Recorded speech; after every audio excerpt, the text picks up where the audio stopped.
Hey guys, welcome back to the channel. This is story about what if Naruto has made an agreement with Sandaime part 1. Before I start, please do support for more amazing content and comments for part 2. Do consider to subscribe my channel and share my video to your friends and check out the description as well. Let's start the video. Fail attempt on failing the Genin exam. It was usual day in Konoha. Birds chirping, people sauntered on the village, and shinobis doing their whatever duties. This day in particular building, a group of children and a man with a slash scar across his face were doing something. This building was the Ninja Academy where young children trained since they were thought grown enough to handle shinobi's training. And at that particular moment the man who was apparently the teacher looked irritated and annoyed at a blonde-haired student who looked as if nothing was wrong in the world. On his side was two horribly half-done bunchins. "Naruto, you fail!" he barked out. Most of the students there laughed at the boy except a lone dark-haired child named Uchiha Sasuke who remained as stoic as ever to the outside world. Hi, replied the indifferent boy still looking uninterested. "May I back to my seat now, Iruka-sensei?" Even before he answered, the boy named Naruto went back to his seat and plopped his leg on the table across him, looking at the ceiling bored out of his wits. The young teacher wanted to scold him for being so nonchalant, but at last kept it to himself. He was very worried of that boy. Naruto was the container of Kyuubi, the very demon who killed his family and thus making him an orphan. At first he despised the boy just like the other villagers were, but then he started to have a change of heart after he observed the cold, indifferent blonde boy. From what he knew, before Naruto entered the academy he was a very bright loudmouth boy who has probably a bundle of hidden energy somewhere for his hyperactivity to gain people's attention.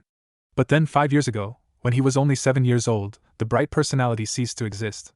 His grin changed into frown, and he no longer craved for attention. Instead he became such a closed-shell boy that he, or anyone for that matter, couldn't reach. He didn't try to make friends with children of his age or other ages for that matter. In fact, he tends to avoid any human contact as much as possible. The boy was practically shut himself from the world. Naruto always performed barely past ability, but the young teacher thought that he could do more than that. The boy didn't seem to care if he would graduate or not, and just dozed off on his lessons. Iruka wanted to graduate him just to see that once cheerful boy, but he knew he couldn't do that, so he was forced to fail Naruto for the 4th time. Naruto was looking at nothing despite him staring at the ceiling above him.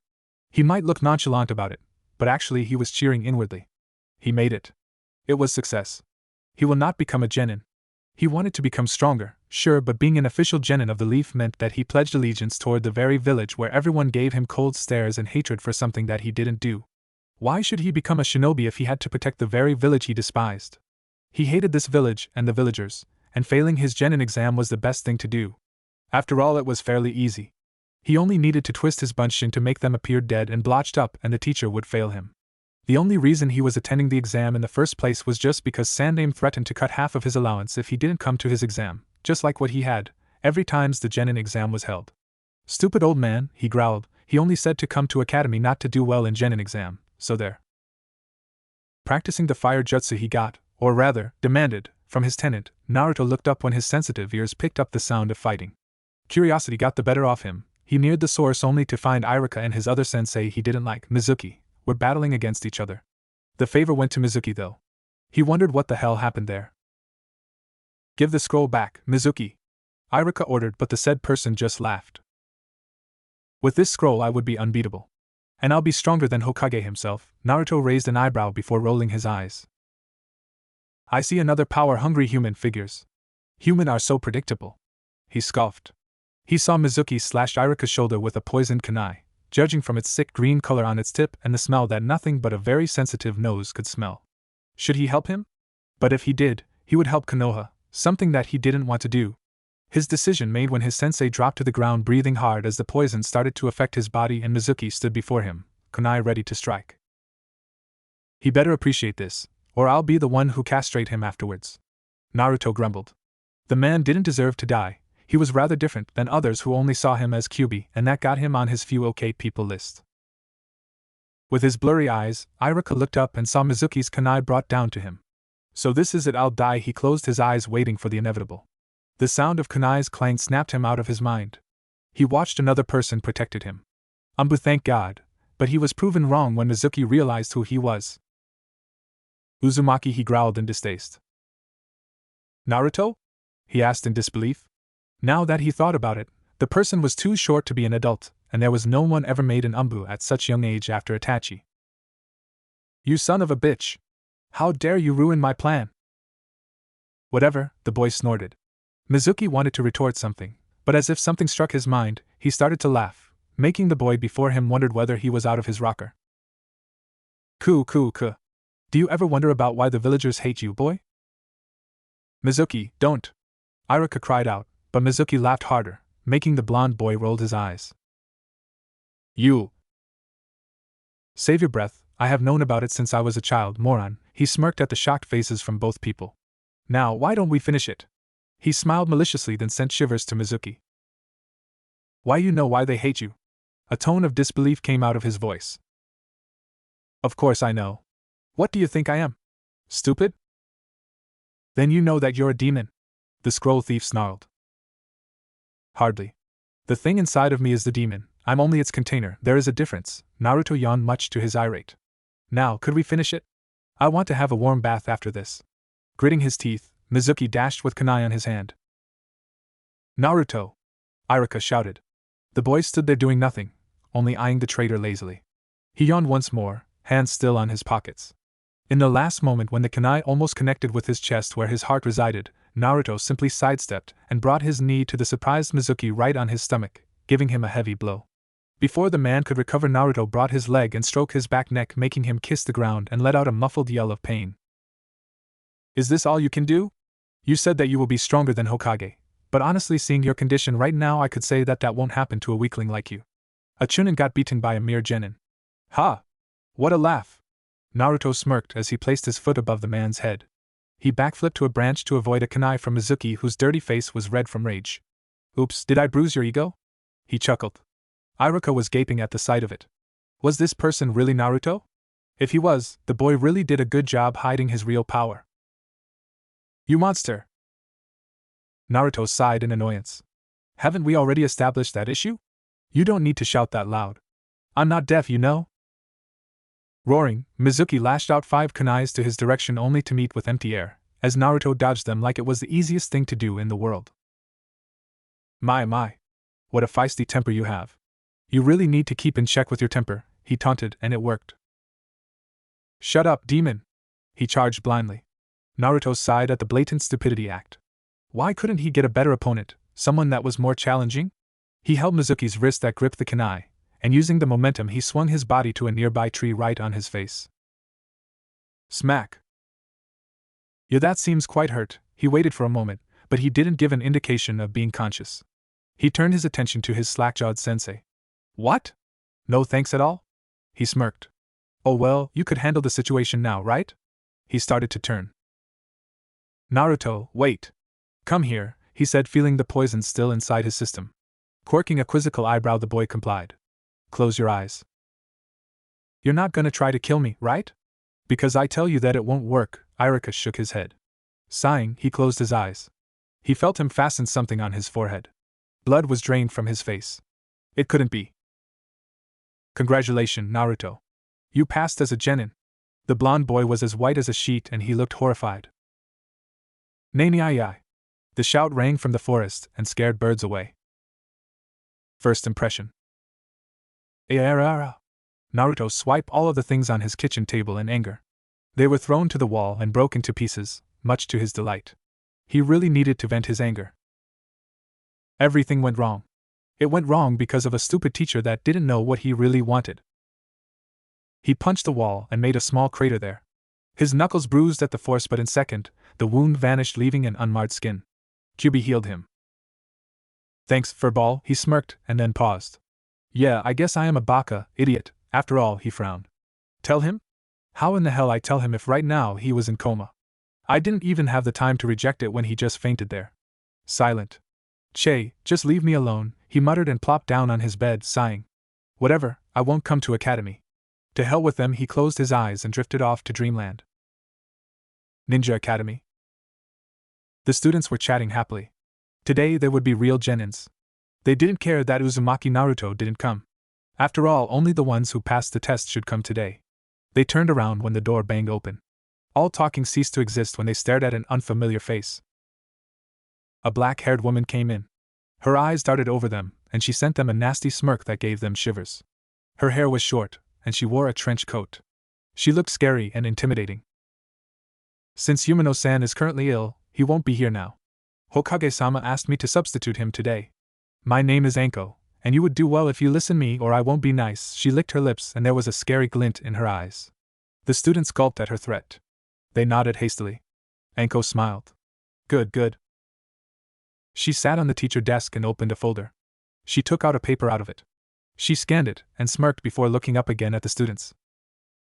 Team 1, Nakayuma, Raiku Tobe, and Yumatsu Takiha. She then continued with Team 2 and at last she called Team 7. Team 7, Harino Sakura, Uchiha Sasuke. A loud cheer from the pink-haired girl was quickly shut up by Anko's deadly glare. She meekly sat on her seat, but not before giving off a victorious smile at a blonde girl who scowled. And the other is Uzumaki Naruto. Team. Matt, wait, Anko-san, Uzumaki didn't pass the exam, Sakura interrupted. Don't interrupt me, girl. She winced. It was decided that he passed. Now shut up before I make you. Hi. Gomenasai. Why yes. I'm sorry. Team 8, Aburame Shino, Hyuga Hinata, Inazuka Kiba.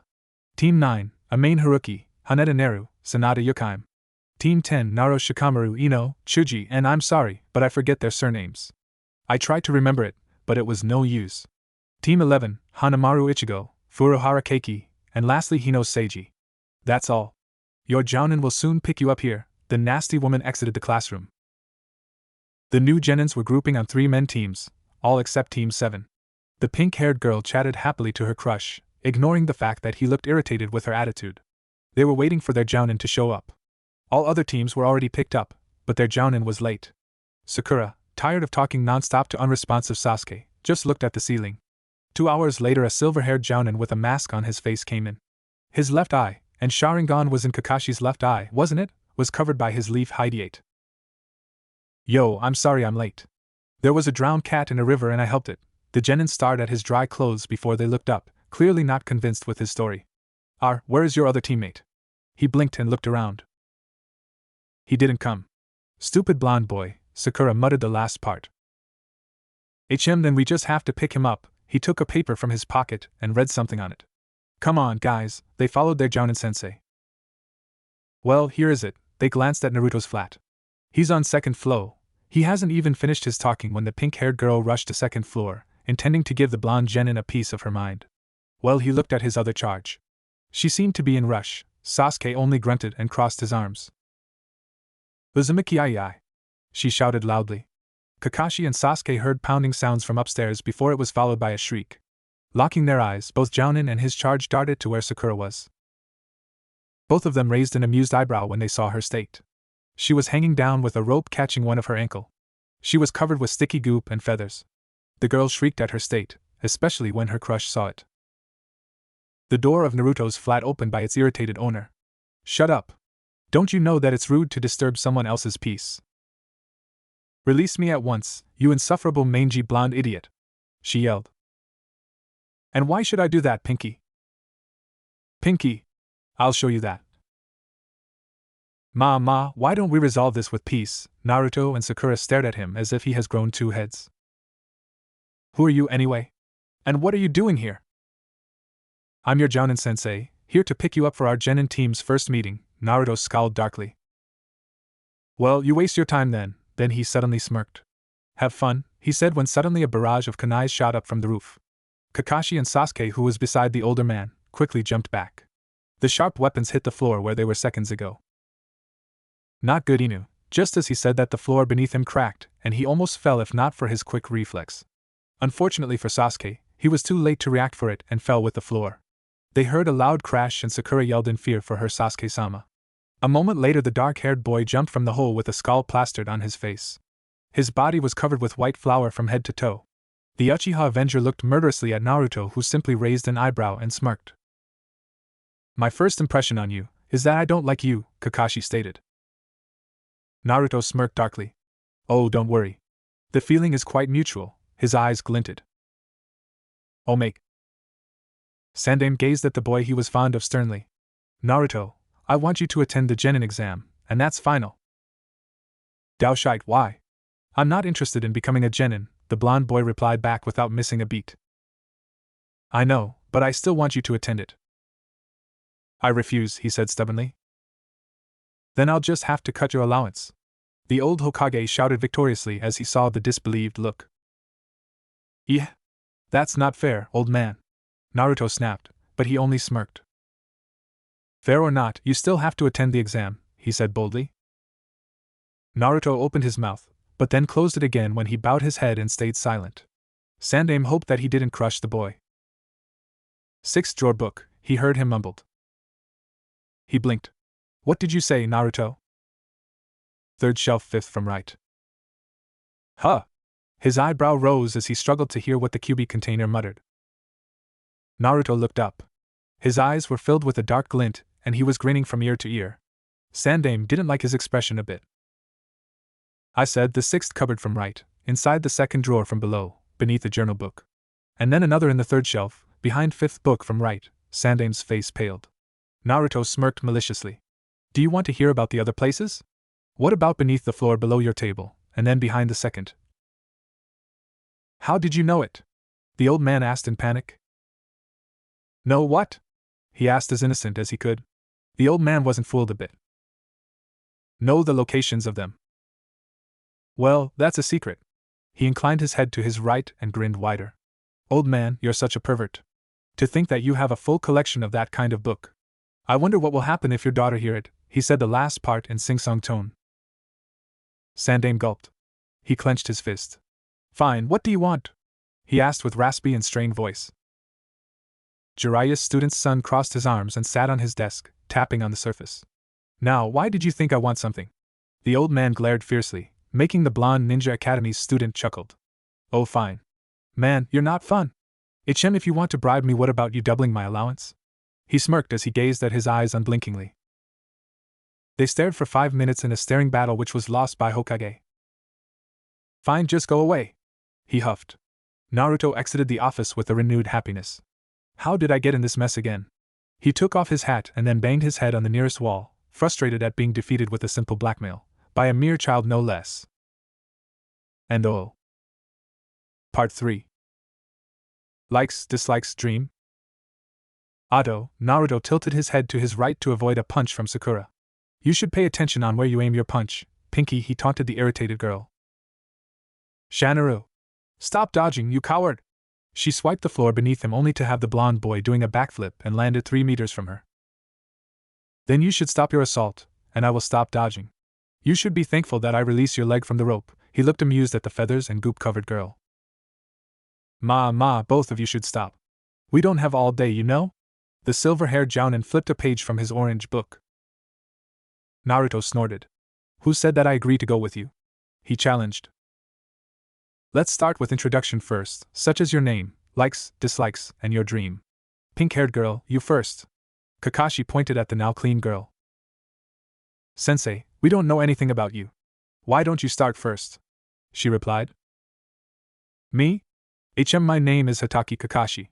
What I like is none of your business. My dislike is, well, that's none of your business too. My dream is, he trailed off, now you, girl. What we get from him is only his name, Sakura muttered to Sasuke, who didn't reply back.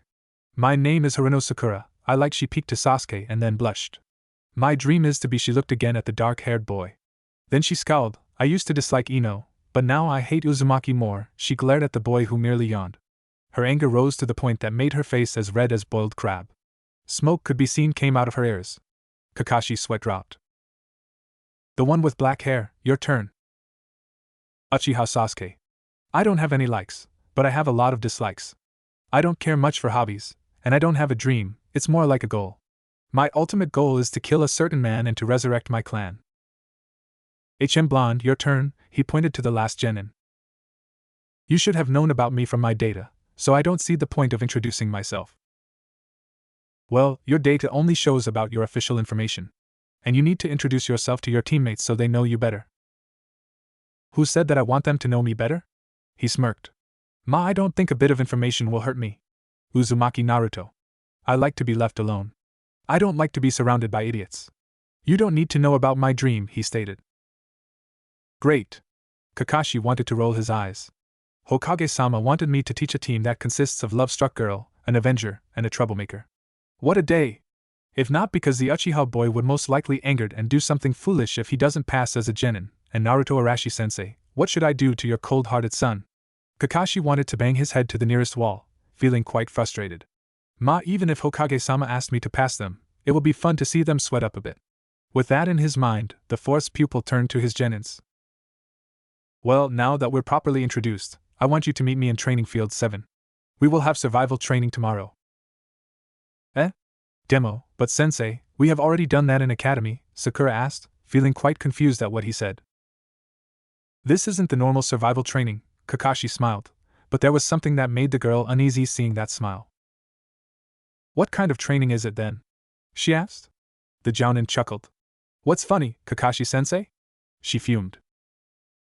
It's just that when you guys hear this, you're definitely gonna flip. This earned him confused look from Team 7, except Naruto. Out of 33 graduates, and I made that there are 11 teams, and each has 3 students, remember? Only 9 will be chosen as a genin.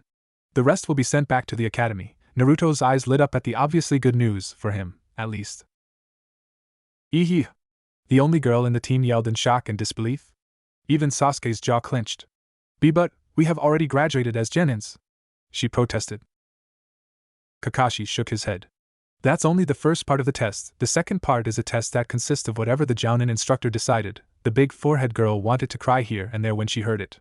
Sasuke frowned while Naruto smirked. I advise you not to eat breakfast or you might puke tomorrow.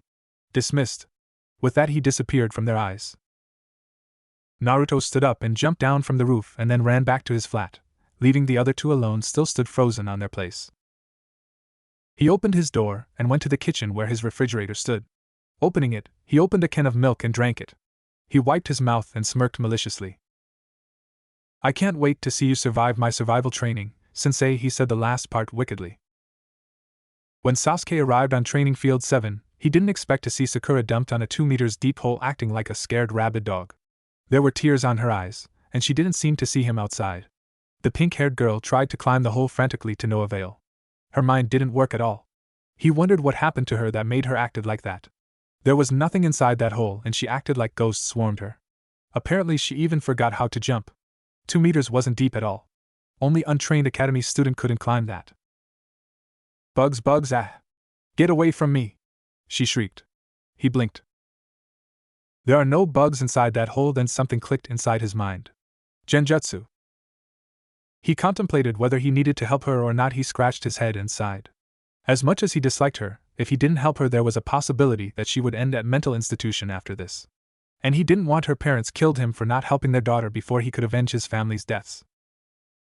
Oi, Haruno, catch my hand. He didn't want to jump inside, not wanting to know what his number 1 crazy fangirl would do to him if he did that, so he only offered his hand to the girl. She looked up terrified when she heard his voice and then screamed very loudly that he had to withdraw his hands to cover his eardrums as he cringed at the shrilly loud voice. Stay away. Stay away from me, you disgusting piece of slimy worm. Sasuke gaped. Sakura ran to the other side while waving her hand to swipe the imaginary bugs that swarmed her before. Apparently she was more terrified of him than the bugs. A vein popped on his forehead. Slimy worm? That bitch. He has lowered himself to help her, and she dared to call him that. He stood up and walked away, gritting his teeth. Now, he really hoped that she would end at the mental institution, so she could never bother him anymore. Just as he walked 3 steps from the hole, a rope caught his left ankle and pulled him up. Sasuke widened his eyes. He quickly took a kunai and slashed the rope that caught him before landing on the ground. The moment his left feet touched the ground, it gave away, and he, Uchiha Sasuke, for the second time in 2 days fell into a hole. He almost groaned when he realized this, but caught himself remembering that he was the last and heir of the respected Uchiha clan. He grabbed the edge of the hole and sighed, while wondering just what was the hissing sound below. He climbed, and when he was already outside he looked down into the hole and widened his eyes when he saw just what was making the hissing sound. Snakes, as in snakes, reptilians with no legs, slimy, with 2 divided tongue in the end, and of course not to forget that some of them were poisonous. He shuddered when he realized what would happen to him if he fell in the hole. He vowed to never ever have a deal with Snake in the future. And the irony. Don't you think so? Too bad for him he didn't notice that it was only genjutsu and that there was nothing inside the hole besides sticky goop. Deciding that the ground was dangerous, the dark-haired genin leaped to the nearest branch only to slip because of some slippery liquid someone, wink wink, applied there. He balanced his body, but not before he felt something snapped. Just as he touched the ground, While hoping that there won't be any hole anymore, 10 kunais shot up at his direction. He deflected 8 that would get him if he didn't do something, while he let the other 2. Unfortunately for him, those 2 kunais weren't meant for him, but for 2 transparent strings that were attached to another trap. 2 giant logs were swinging at him. Sasuke reached for 2 kunais and sliced the ropes that held them. Too bad for him that the maker of this so-called trap has anticipated this. One of the logs landed on the end of a well-covered plank. And as it was heavy, the other end of the plank came upwards and launched the thing that was put there. A tied bag was thrown to him. It was not over, however, when the other log set off another trap and a barrage of kunai launched and destroyed the bags. The content of the bag was poured out. White flour was all he saw, and not wanting to repeat the same thing as yesterday, Sasuke leaped to his right only to have himself blocked by an invisible object that was obviously covered by genjutsu.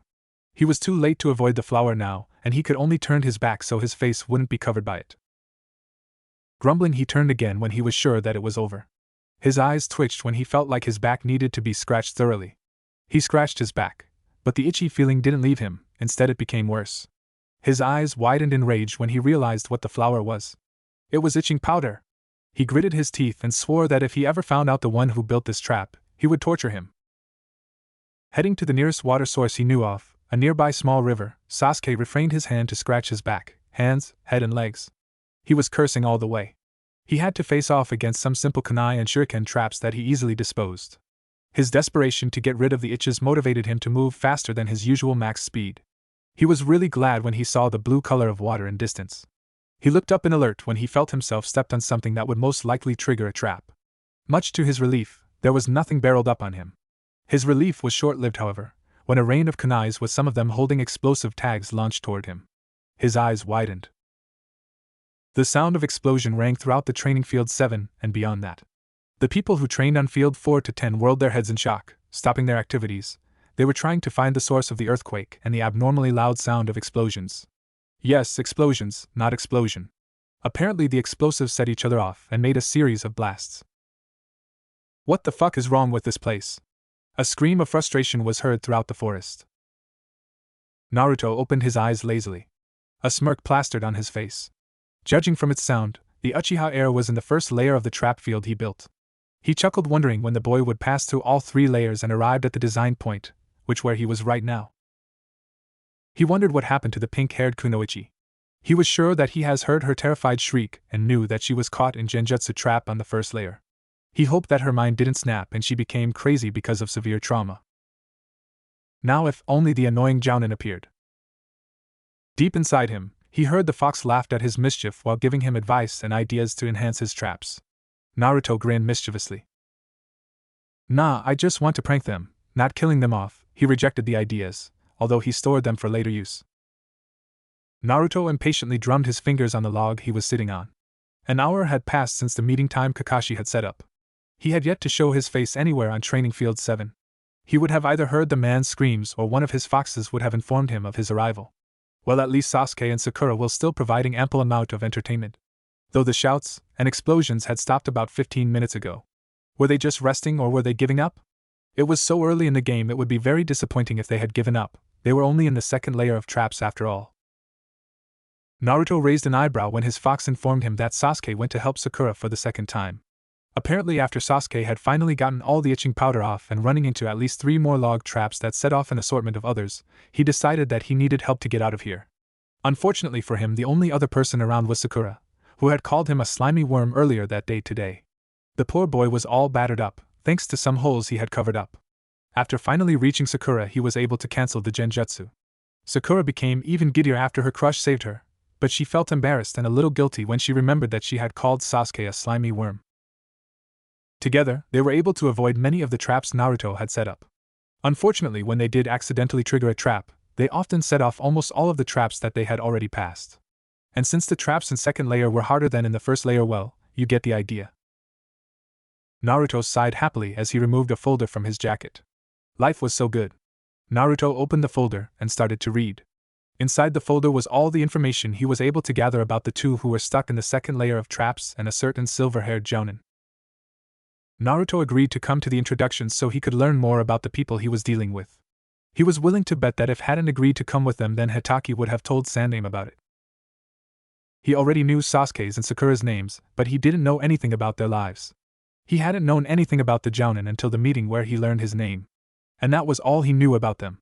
Wanting to find out more about his teammates and his new sensei, he created a shadow clone and had it henge into a middle-aged Jounin. Naruto watched his clone walk past the guards that were supposed to be watching the building against any trespasser, and it gathered the data he desired.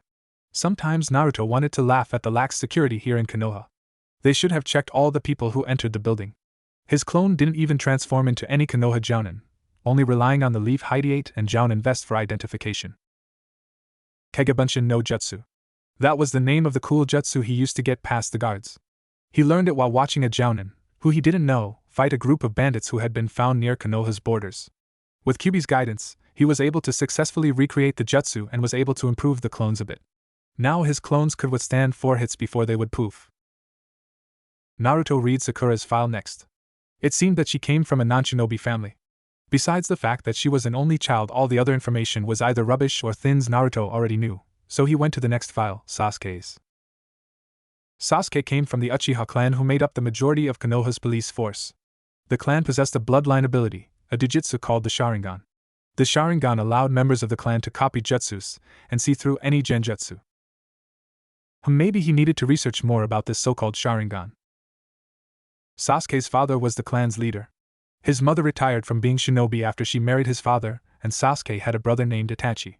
He raised an eyebrow and whistled when he read that Sasuke's clan was slaughtered by his own brother, and he was one of the 2 survivors of the once proud Uchiha clan. Naruto tapped his chin. Was it his own brother that Sasuke wanted to kill? Uchiha Itachi needed to be researched too. Now for the last file that contained information about a certain sliver-haired Jounin. Hatake Kakashi was the son of Konoha's White Fang, who committed suicide because Konoha blamed him for the failure of a critical mission. Naruto shook his head sadly. This was another mistake Konoha had made. Kakashi's mother was the typical housewife. She died from an illness, and I don't know if this is true or not. Kakashi became a Jounin at a very young age, but remained with his genin team comprised of Uchiha Obito and Rin, and, what's her surname? They were under the guidance of Kazama Erasure. Naruto's jaw dropped. Kakashi was his late father's student? Now he wasn't expecting to find anything this shocking. Damn, he needed to read more about his father than just his techniques. He wondered whether Kakashi knew that he was his sensei's son. He wanted to ask the silver-haired Jounin about his father, but Kakashi would be most likely suspicious of him. He didn't want anyone to know that he knew that he was Yandame's son. He shook his head and continued to read. P.S. He read it out loud. Kakashi is also known in Konoha as the Jounin with the greatest late record so far. WHATTTTTTTTT. Naruto shrieked. He is known to be 2 hours later than the agreed time, so as a precaution for important missions, please tell him to come at least 3 hours before the designated time. Naruto closed his folder in annoyance. No wonder why the Jounin hasn't shown up yet. Naruto perked up when he heard an interesting comment. Kyuubi. Punishment, eh? Why not? He replied. Naruto smirked maliciously. The blonde opened the file once more and retrieved Kakashi's home address. Naruto got up and started to collect kunai and shuriken that had been used in the traps that had already been triggered, so he wouldn't need to buy more of them. He needed to buy another bag of itching powder, some wires, 2 gallons of brightly colored paint, and more explosive tags. Well, maybe not explosive tags. He wouldn't want to be sued for property damage by Kakashi. He could buy them anyway, for reserve, just in case he needed them later on. Naruto thanked the Hokage for this. Believe it or not, the third actually gave him an allowance for pranks. Of course, that wasn't without a promise on the blonde's part. He wasn't allowed to damage any public property and not to prank the villagers. Even if he accidentally did, none of the clues should point to him. So far no one suspected him of those pranks. Almost everyone believed that it was the work of a group of hooligans because the pranks would occur in different places simultaneously. In the villagers' eyes he was a demon, and in the shinobi's eyes he was known as a demon, or a boy who had not talent as a shinobi. The only ones who knew that it was actually him who did the pranks were the Hokage, the insane woman named Anko who lusts for blood, a guy named Shiranu Ginma plus his sickly friend named Hyatt something, and maybe the nasty head of interrogation named Marino Ibiki. Thankfully they were all on his okay people list. Well, maybe Anko wasn't too okay, she was crazy and bloodthirsty. Naruto remembered a prank suggestion that she had made. When he told the third about it and asked if he could do it, the old man immediately yelled a no. Too bad, her idea was very creative, and he'd like to use it and maybe even improve it a bit. He remembered that Kyuubi once told him that he liked that woman. Naruto only rolled his eyes, knowing those two were bloodthirsty creatures. 50 meters from Kakashi's house, Kyuubi told him that the man wasn't in his house. Naruto smirked. He got into the house avoiding all of the traps and alarms inside. He even tinkered with some of those traps and alarms, improving them with his own and using them as he liked without triggering them. His clones arrived with what he needed and they started the real work. Naruto thanked whatever deity up there for letting him see the Kage Bunshin no Jutsu that day. This jutsu was a real heaven's gift for a prankster and trap master like him. In just 5 minutes they were done with the pranks. The 3-layered trap that he made in the training field 7 was made in an hour without him, only his 15 clones. He only needed to pour chakra for genjutsu since his clone wasn't advanced enough to use any genjutsu. The only ninjutsu they could do was henja at the moment, but he promised himself to improve them more.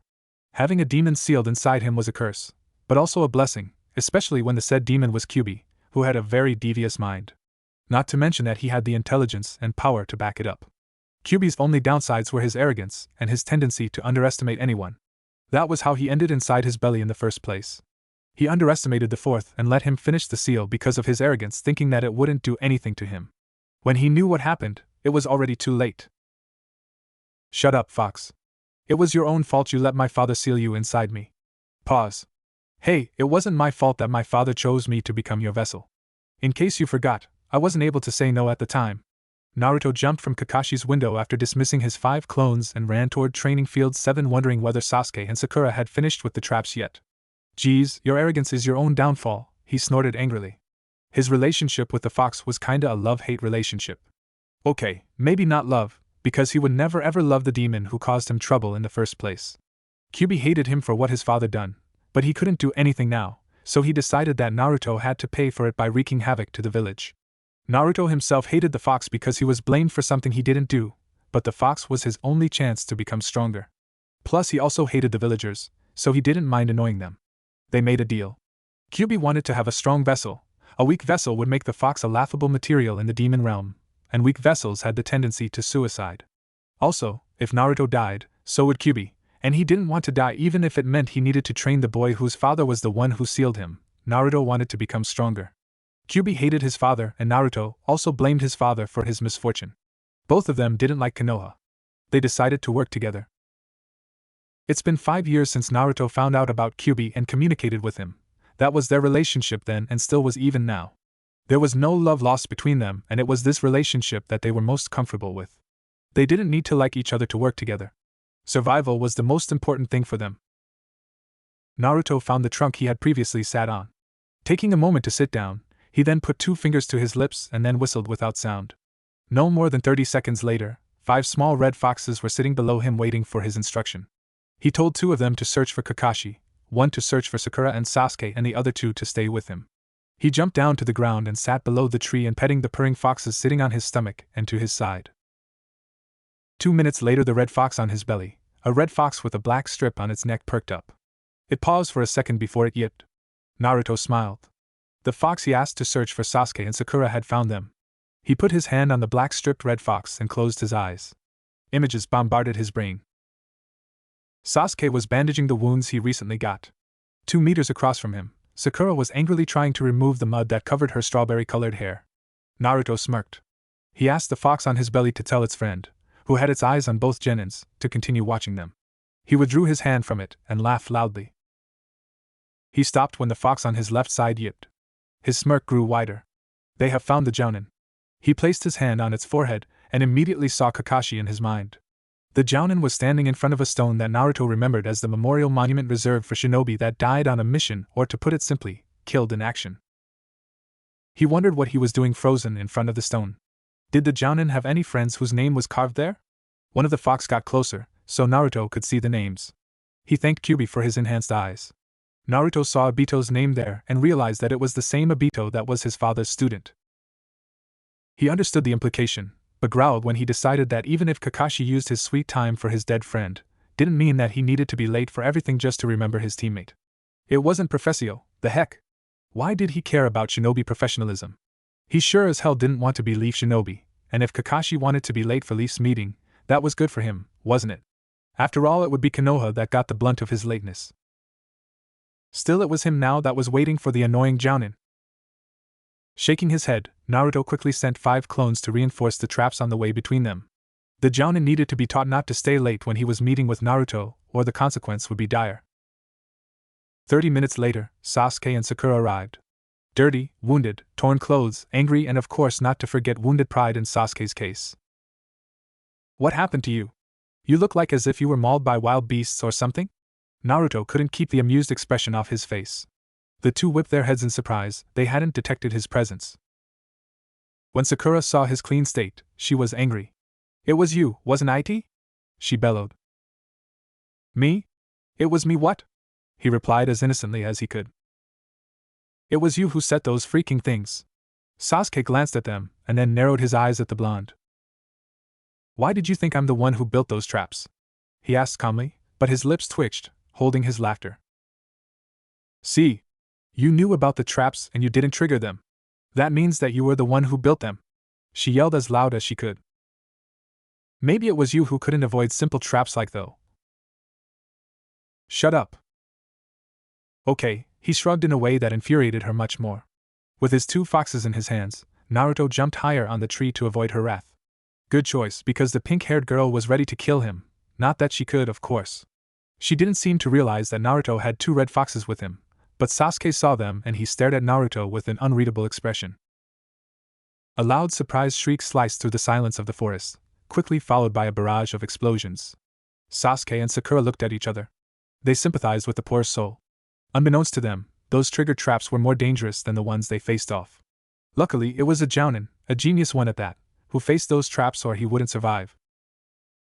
15 minutes later, after seeing two high-level katan jutsus break through the treetops and fly into the air, a disheveled silver-haired Jounin walked in limp covered by sticky green goop. Sakura made a disgusted moan after seeing it, and thanked heaven that she wasn't the one who received it. Mud was much better. It would dry up and was much easier to remove than the sticky goop. Sasuke and Sakura immediately glared at Naruto. The culprit was clear now. If the Jounin himself was also at the receiving end of the prank, then it meant that the clean one was the culprit. Unless the Jounin made a mistake when he made those traps, but that was unlikely. Yo, he greeted the two incredulous Genins. I'm sorry I'm late. I was running from 4 colonies of bees that attacked me. Sakura almost yelled liar when she saw his face, even the parts covered by his mask, and his hands were full with swellings. She gulped and nodded sympathetically. Kakashi blinked when he saw his soon-to-be student's states. He then looked up to where Naruto was. His clean state and the wide grin on his face confirmed his fear. Anyway, since most of us are not in the state to receive the test, and I don't think I'm ready to test you, I will postpone this test for 1 or 3 days. Meet me here at the same time. Don't be late, a snort came from above, but Kakashi ignored it. And don't eat or you'll puke. Dismissed. This time Kakashi walked away instead of poofing out. The two Genins gaped in disbelief. They endangered their lives moving through the traps, and now the Jounin easily dismissed them just like that. And now they had to face the traps that haven't been triggered again. Nani-ai.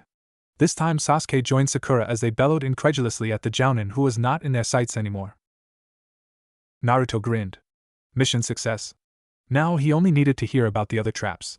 Kakashi was wrong if he thought that he was already safe.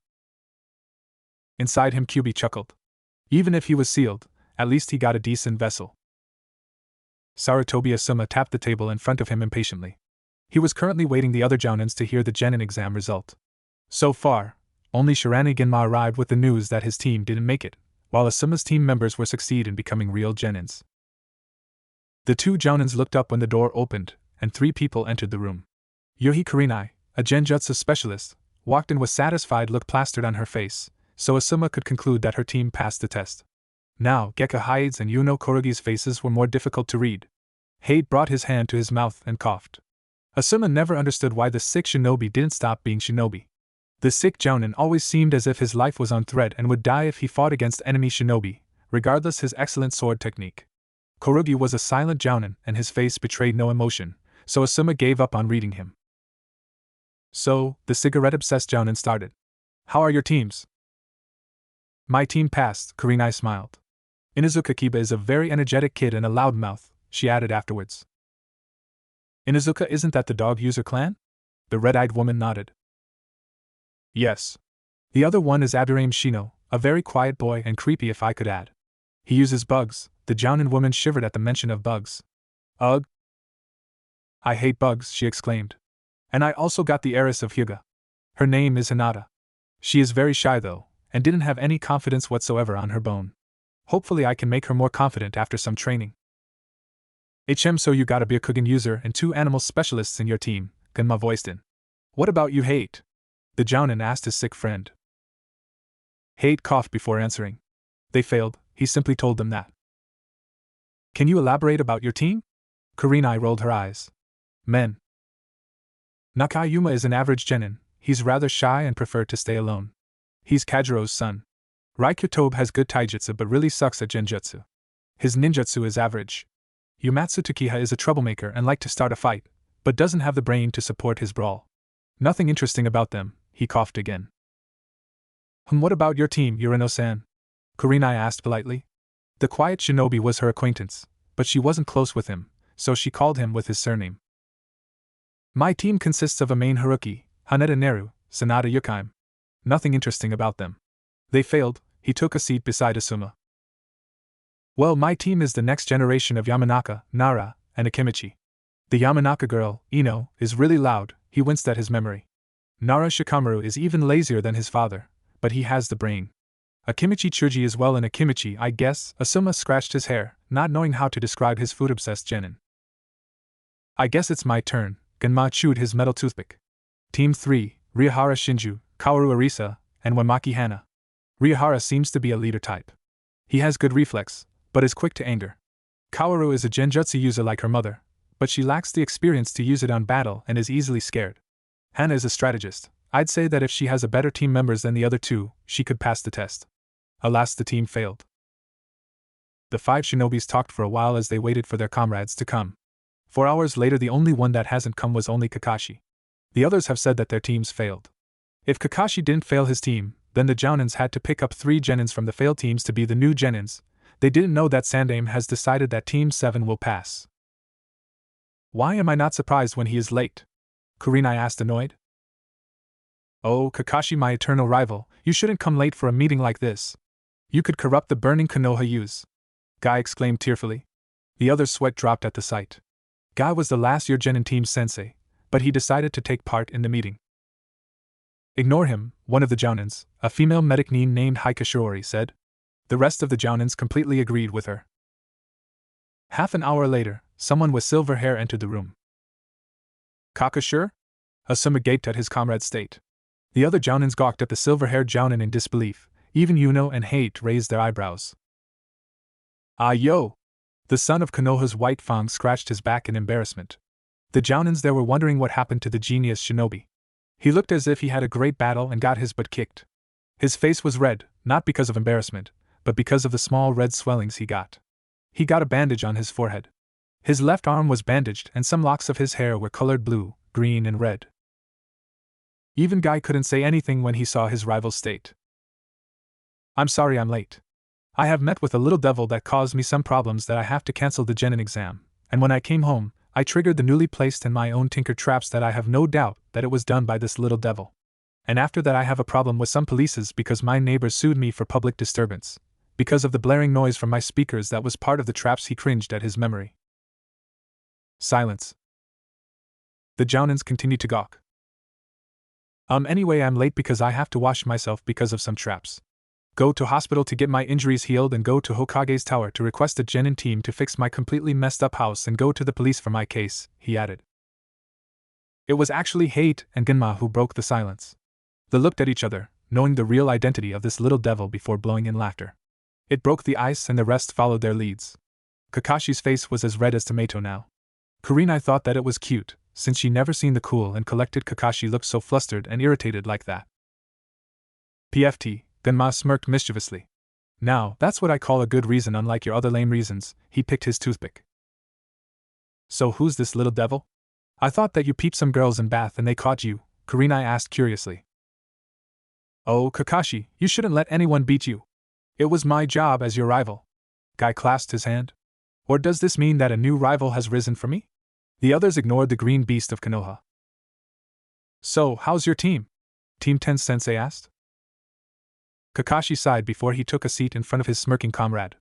Like I said, I cancelled the genin exam because of my injuries, so I haven't known their abilities yet. I have told them to meet me again in 3 days. With the added injuries I got in my home, however, I think that I should make it 5 days.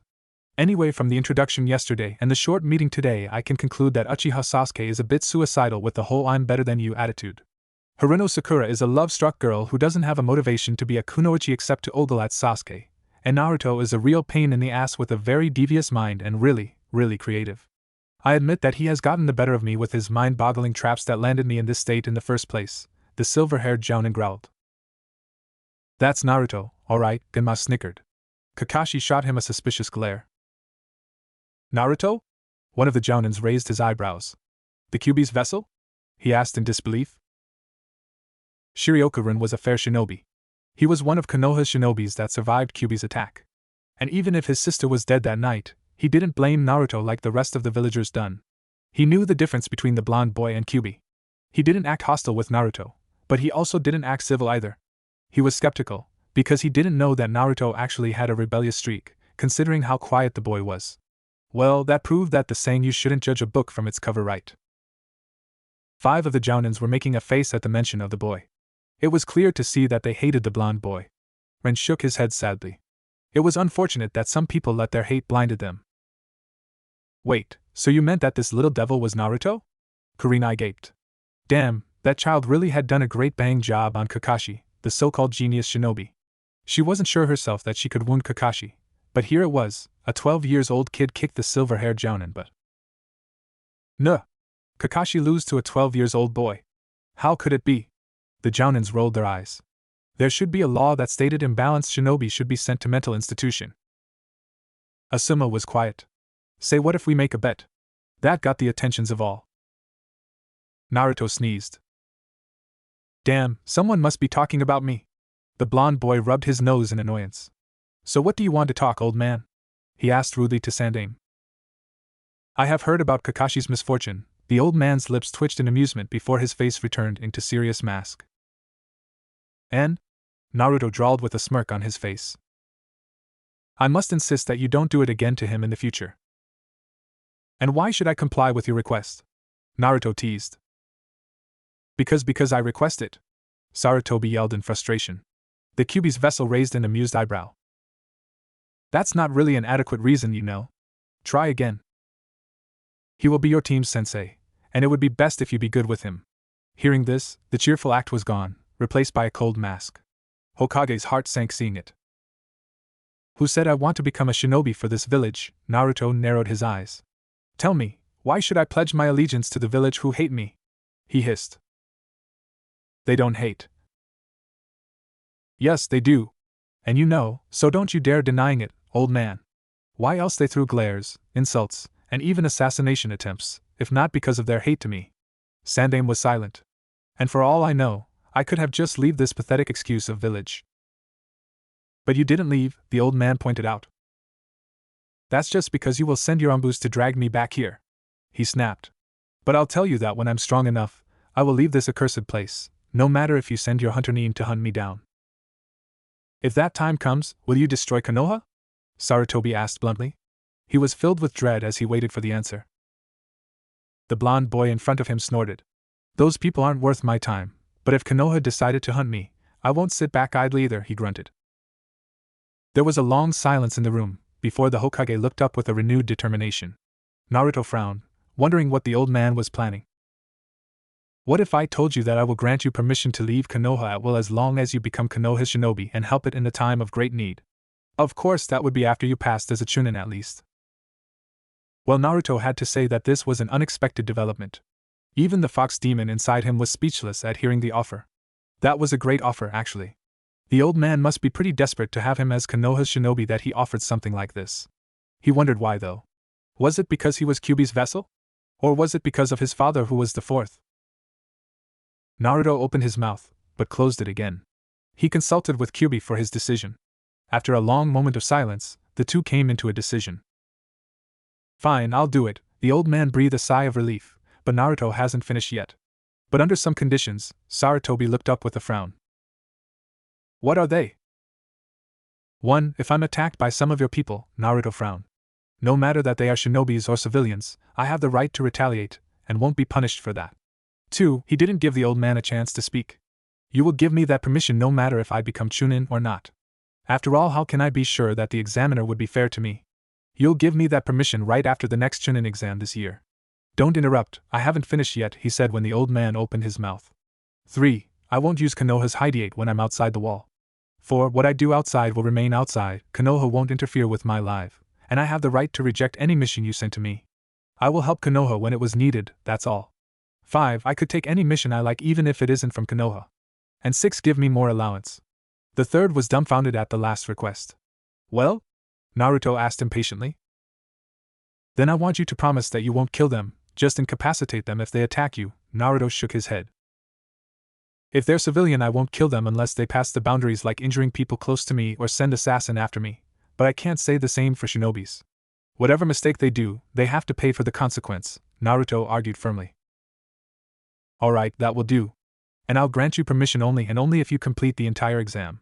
It doesn't matter if you become Chunin or not as long as you complete the exam. I think that's fair. Go on. You only take mission from non-Konoha people that doesn't endanger Konoha's safety, the blonde nodded. And for your allowance, I will give you a bank account with 6 years' worth of money, and I'll add your family's money there. If you spend all of them in a year, I won't give you anything. My family's money? You know my family? Naruto pretended that he didn't know about his family. They're dead. That's the only thing I can tell you for now. Don't ask any more. Fine, who cares about them anyway? There was a sad glint in Sarutobi's eyes when he said it, but Naruto honestly didn't care. I will prepare the draft today for the official record, go back here tomorrow, and I'll have it ready by then, Naruto nodded. He exited the room when the door opened, revealing Kakashi. The two shinobis just stood there, staring at each other. Naruto broke the silence and smirked. Something happened to you? You looked as if you were mauled by rabid dogs, Naruto mocked. See you in 3 days then, the blonde boy passed the jounin. Actually it would be 5 days, the silver-haired jounin scowled. Naruto turned around. Oh? Why? He asked innocently. The older shinobi glared hard at him, but Naruto didn't waver. I have an unfortunate incident that will take my 5 days' time, he growled. Tell Sasuke and Sakura when you met them. Naruto's father's pupil turned from Naruto and walked toward the sighing Sandaime. You call me, Sandaime-sama? Naruto snorted and closed the door as he exited the room. It seemed that he had to change his plan. He might haven't promised the old man that he wouldn't prank Kakashi, because Naruto and Sandaime were preoccupied and forgot about it completely when the old man gave the offer to Naruto, but since he agreed to be Konoha's shinobi for the sake of his freedom, he wouldn't prank him in their next meeting. That didn't mean that he wouldn't prank him and his teammates after that though. Naruto cackled evilly along with the fox inside him. Naruto's prank mishaps 1. With a wide grin, 8-year-old Naruto jumped from the big window of Sandaime's office. Concentrating his chakra on his palms and feet, he calculated the right time to cling on the wall. He quickly stood up on the wall and ran toward the ground. With a chuckle, the blonde boy escaped from the Hokage tower and vanished into the darkness of the night. The next morning, with a binocular on his hands, Naruto spied Sandaime's office. The old man should have entered his office in about 5 seconds. 543. The door opened, revealing the old Hokage and a black-haired woman that Naruto wasn't familiar with. Damn, I miscalculated the timing, Naruto mumbled. Oh well. With that, there was a loud explosion coming from Hokage's tower, followed by a series of loud sneezes and curses. That's strange, I'm pretty sure that I inserted itching powder, not sneezing powder. Naruto frowned. Taking out his backpack, he opened it and searched for his itching powder. He took out a bottle of white powder and gave an inaudible gasp when he read the name of the powder. Super sensitive pepper? Guess I was too much in a hurry when I snatched this bottle. Naruto went back to his spying and saw that the guards that were stationed there ran toward Hokage's office and sneezed violently just like their leader and the unknown woman. Naruto looked down at the transparent bottle on his hand. Sensitive indeed, he smirked mischievously. That was the first time Anko met with Naruto's prank. Sandaime, Anko, and the Chunin guards weren't able to perform their duties, and to sleep too, in about 2 days straight, because the medic Nin couldn't help them with their violent sneezing problem. The next day, Naruto ordered a new batch of super-sensitive powder and put them in his hidden cabinet where he usually put his highly dangerous prank substances for his next prank. End. Part 7: The Bell Test. Naruto knocked the Sandaime's office door loudly and entered the room when he heard it come in from the leader of the Leaf. The old Hokage didn't look up at the blonde and instead searching something on the mount of paperwork piles in his table. Inwardly, Naruto wondered why did the old man accept this job, since it seemed that it just brought headache, judging from the frustrated look plastered on the old man's face. Ah, here it is! Sandaime cheered joyfully when he found what he searched for, a small scroll with Hokage's signature. This is our contract. We only need to seal it off with our bloods. Naruto nodded. He carefully read the scroll sentence by sentence. It wasn't like he thought that the old man couldn't be trusted, but more thinking that he probably forgot to write some of the conditions. After giving a double check, Naruto bit his thumb and smeared his blood in the spot above his name. He gave it to the Leaf's leader, who quickly did the same like him, only it was above his own name, instead of Naruto's. I also have transferred the money to your account, but I haven't yet sorted out your parents' money. It will take almost a week to deal with your inheritance, he explained. The blonde genin candidate only shrugged as he took the contract scroll. He tuned and touched the door knob when Sandaime called him, and Naruto, please don't prank Kakashi the next time. I won't make any prank for the next meeting, but after that he trailed off before giving a smirk to the old leader. Sarutobi sighed as he watched the Kyuubi vessel exited his office. Kakashi, I can't do anything for you more than this. From now on you're on your own, he mumbled. Naruto held back his laughter when he saw a bedraggled genin candidate coming closer. The dark-haired boy had a flock of his hair singed and 2 cuts on his clothes. He was a bit dirty as well, even though it was nothing compared to what he looked like 5 days ago. A scowl marred his face. The Uchiha heir has arrived at Training Field 7. The young shinobi gave a death glare that was of course being ignored by the blonde, much to his irate. Sasuke sat on the ground below a tree that he deemed far enough from Naruto and settled there, trying to ignore the smirking shinobi who currently played with 2 foxes around him. They were different from the foxes he last seen Naruto with, he noted. 15 minutes later, a more disheveled-looking genin candidate arrived. She appeared to be pretty tired and her pink hair was a mess. She didn't even give a look at her crush, something that Sasuke was both glad and curious at the same time, but understood later, as she stalked angrily to the young blonde. Naruto whistled at her state. She looked like she was dragged out of her bed and didn't have time to prepare. Forget to set up your alarm, Haruno? He chuckled and quickly stood up and doing back flip to avoid the upcoming punch. His foxes jumped to avoid being hit too and ran to the forest. You're too slow, Haruno. One might think that you are already over 50 years old, he mocked. It was really easy to get a rise from her, and he really enjoyed making people irritated, especially when it was Leaf Citizen or his enemy. I didn't forget to set up my alarm. And this is your entire fault for ruining my favorite clothes. She punched again, but Naruto jumped to the tree above them. Her inner Sakura was cheering for her host to give some harsh lesson to the prankster. Now, I just helped to fix your fashion sense, he said cheekily. His foxes yipped in agreement, but Sakura's mind wasn't on the animals.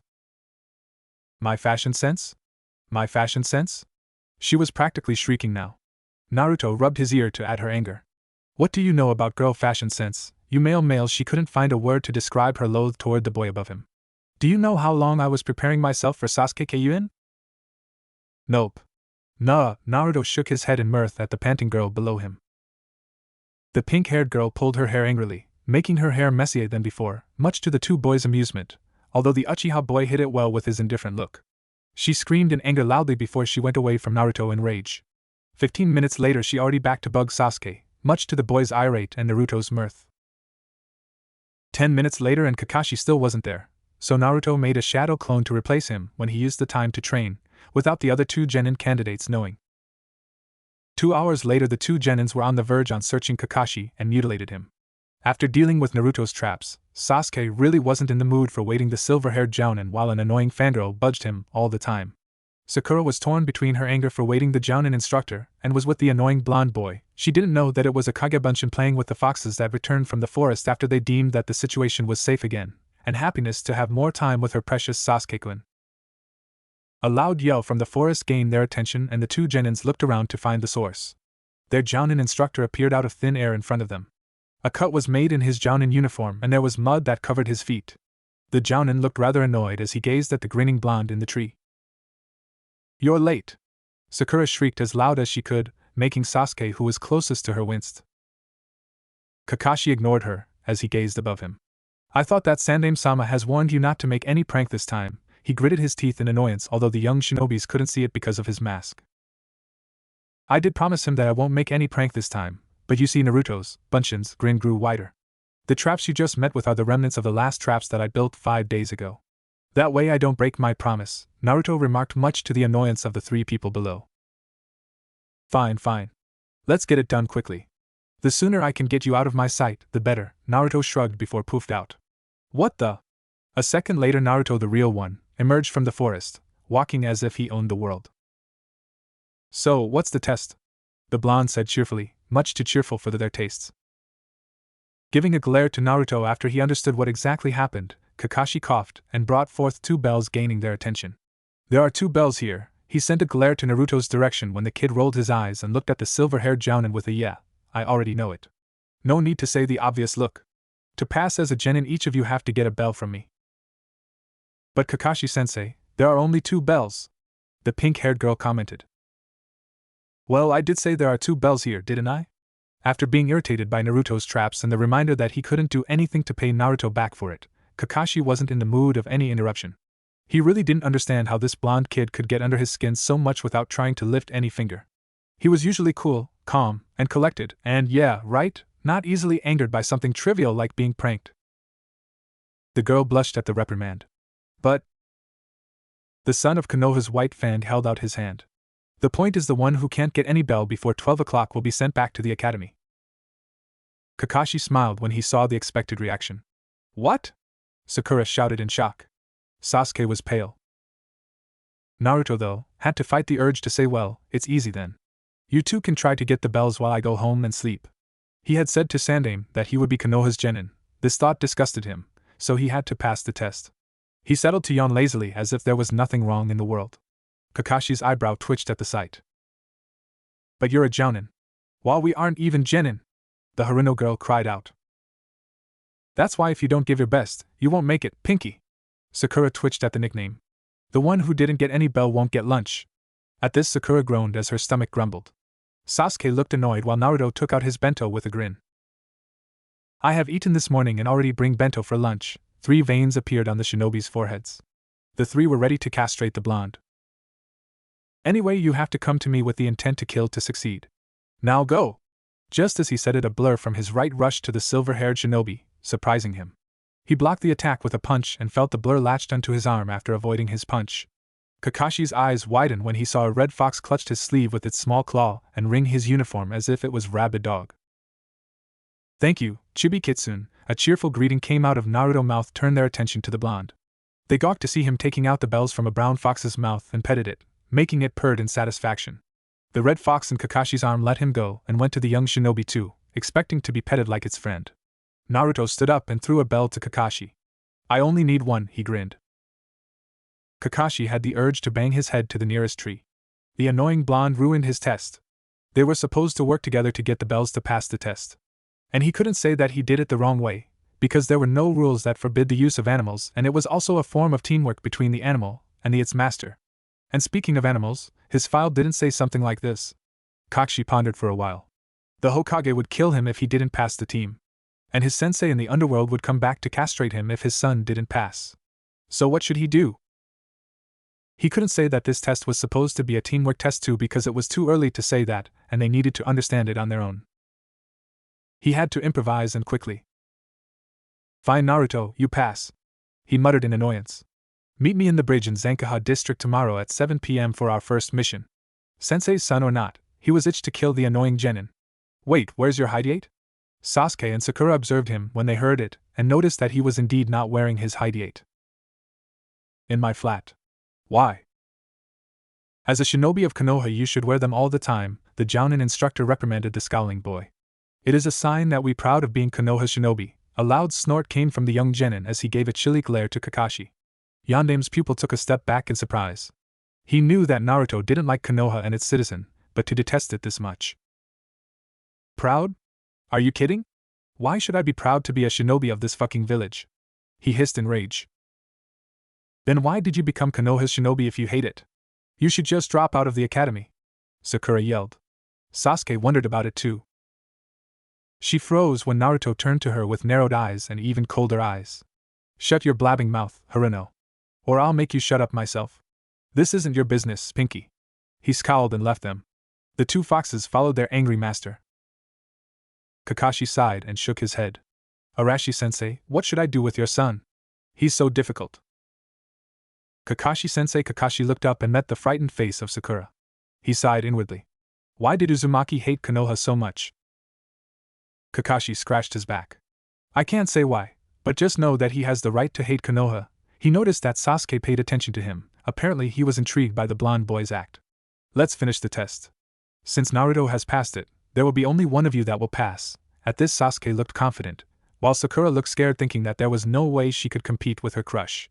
Not only he was stronger than her, she also didn't want him to get mad at her if she bested him. Kakashi-sensei, she looked down timidly. I think I'll pass this test. There is no way I can do it. The said Jounin almost groaned in exasperation. Oh man, there goes my test.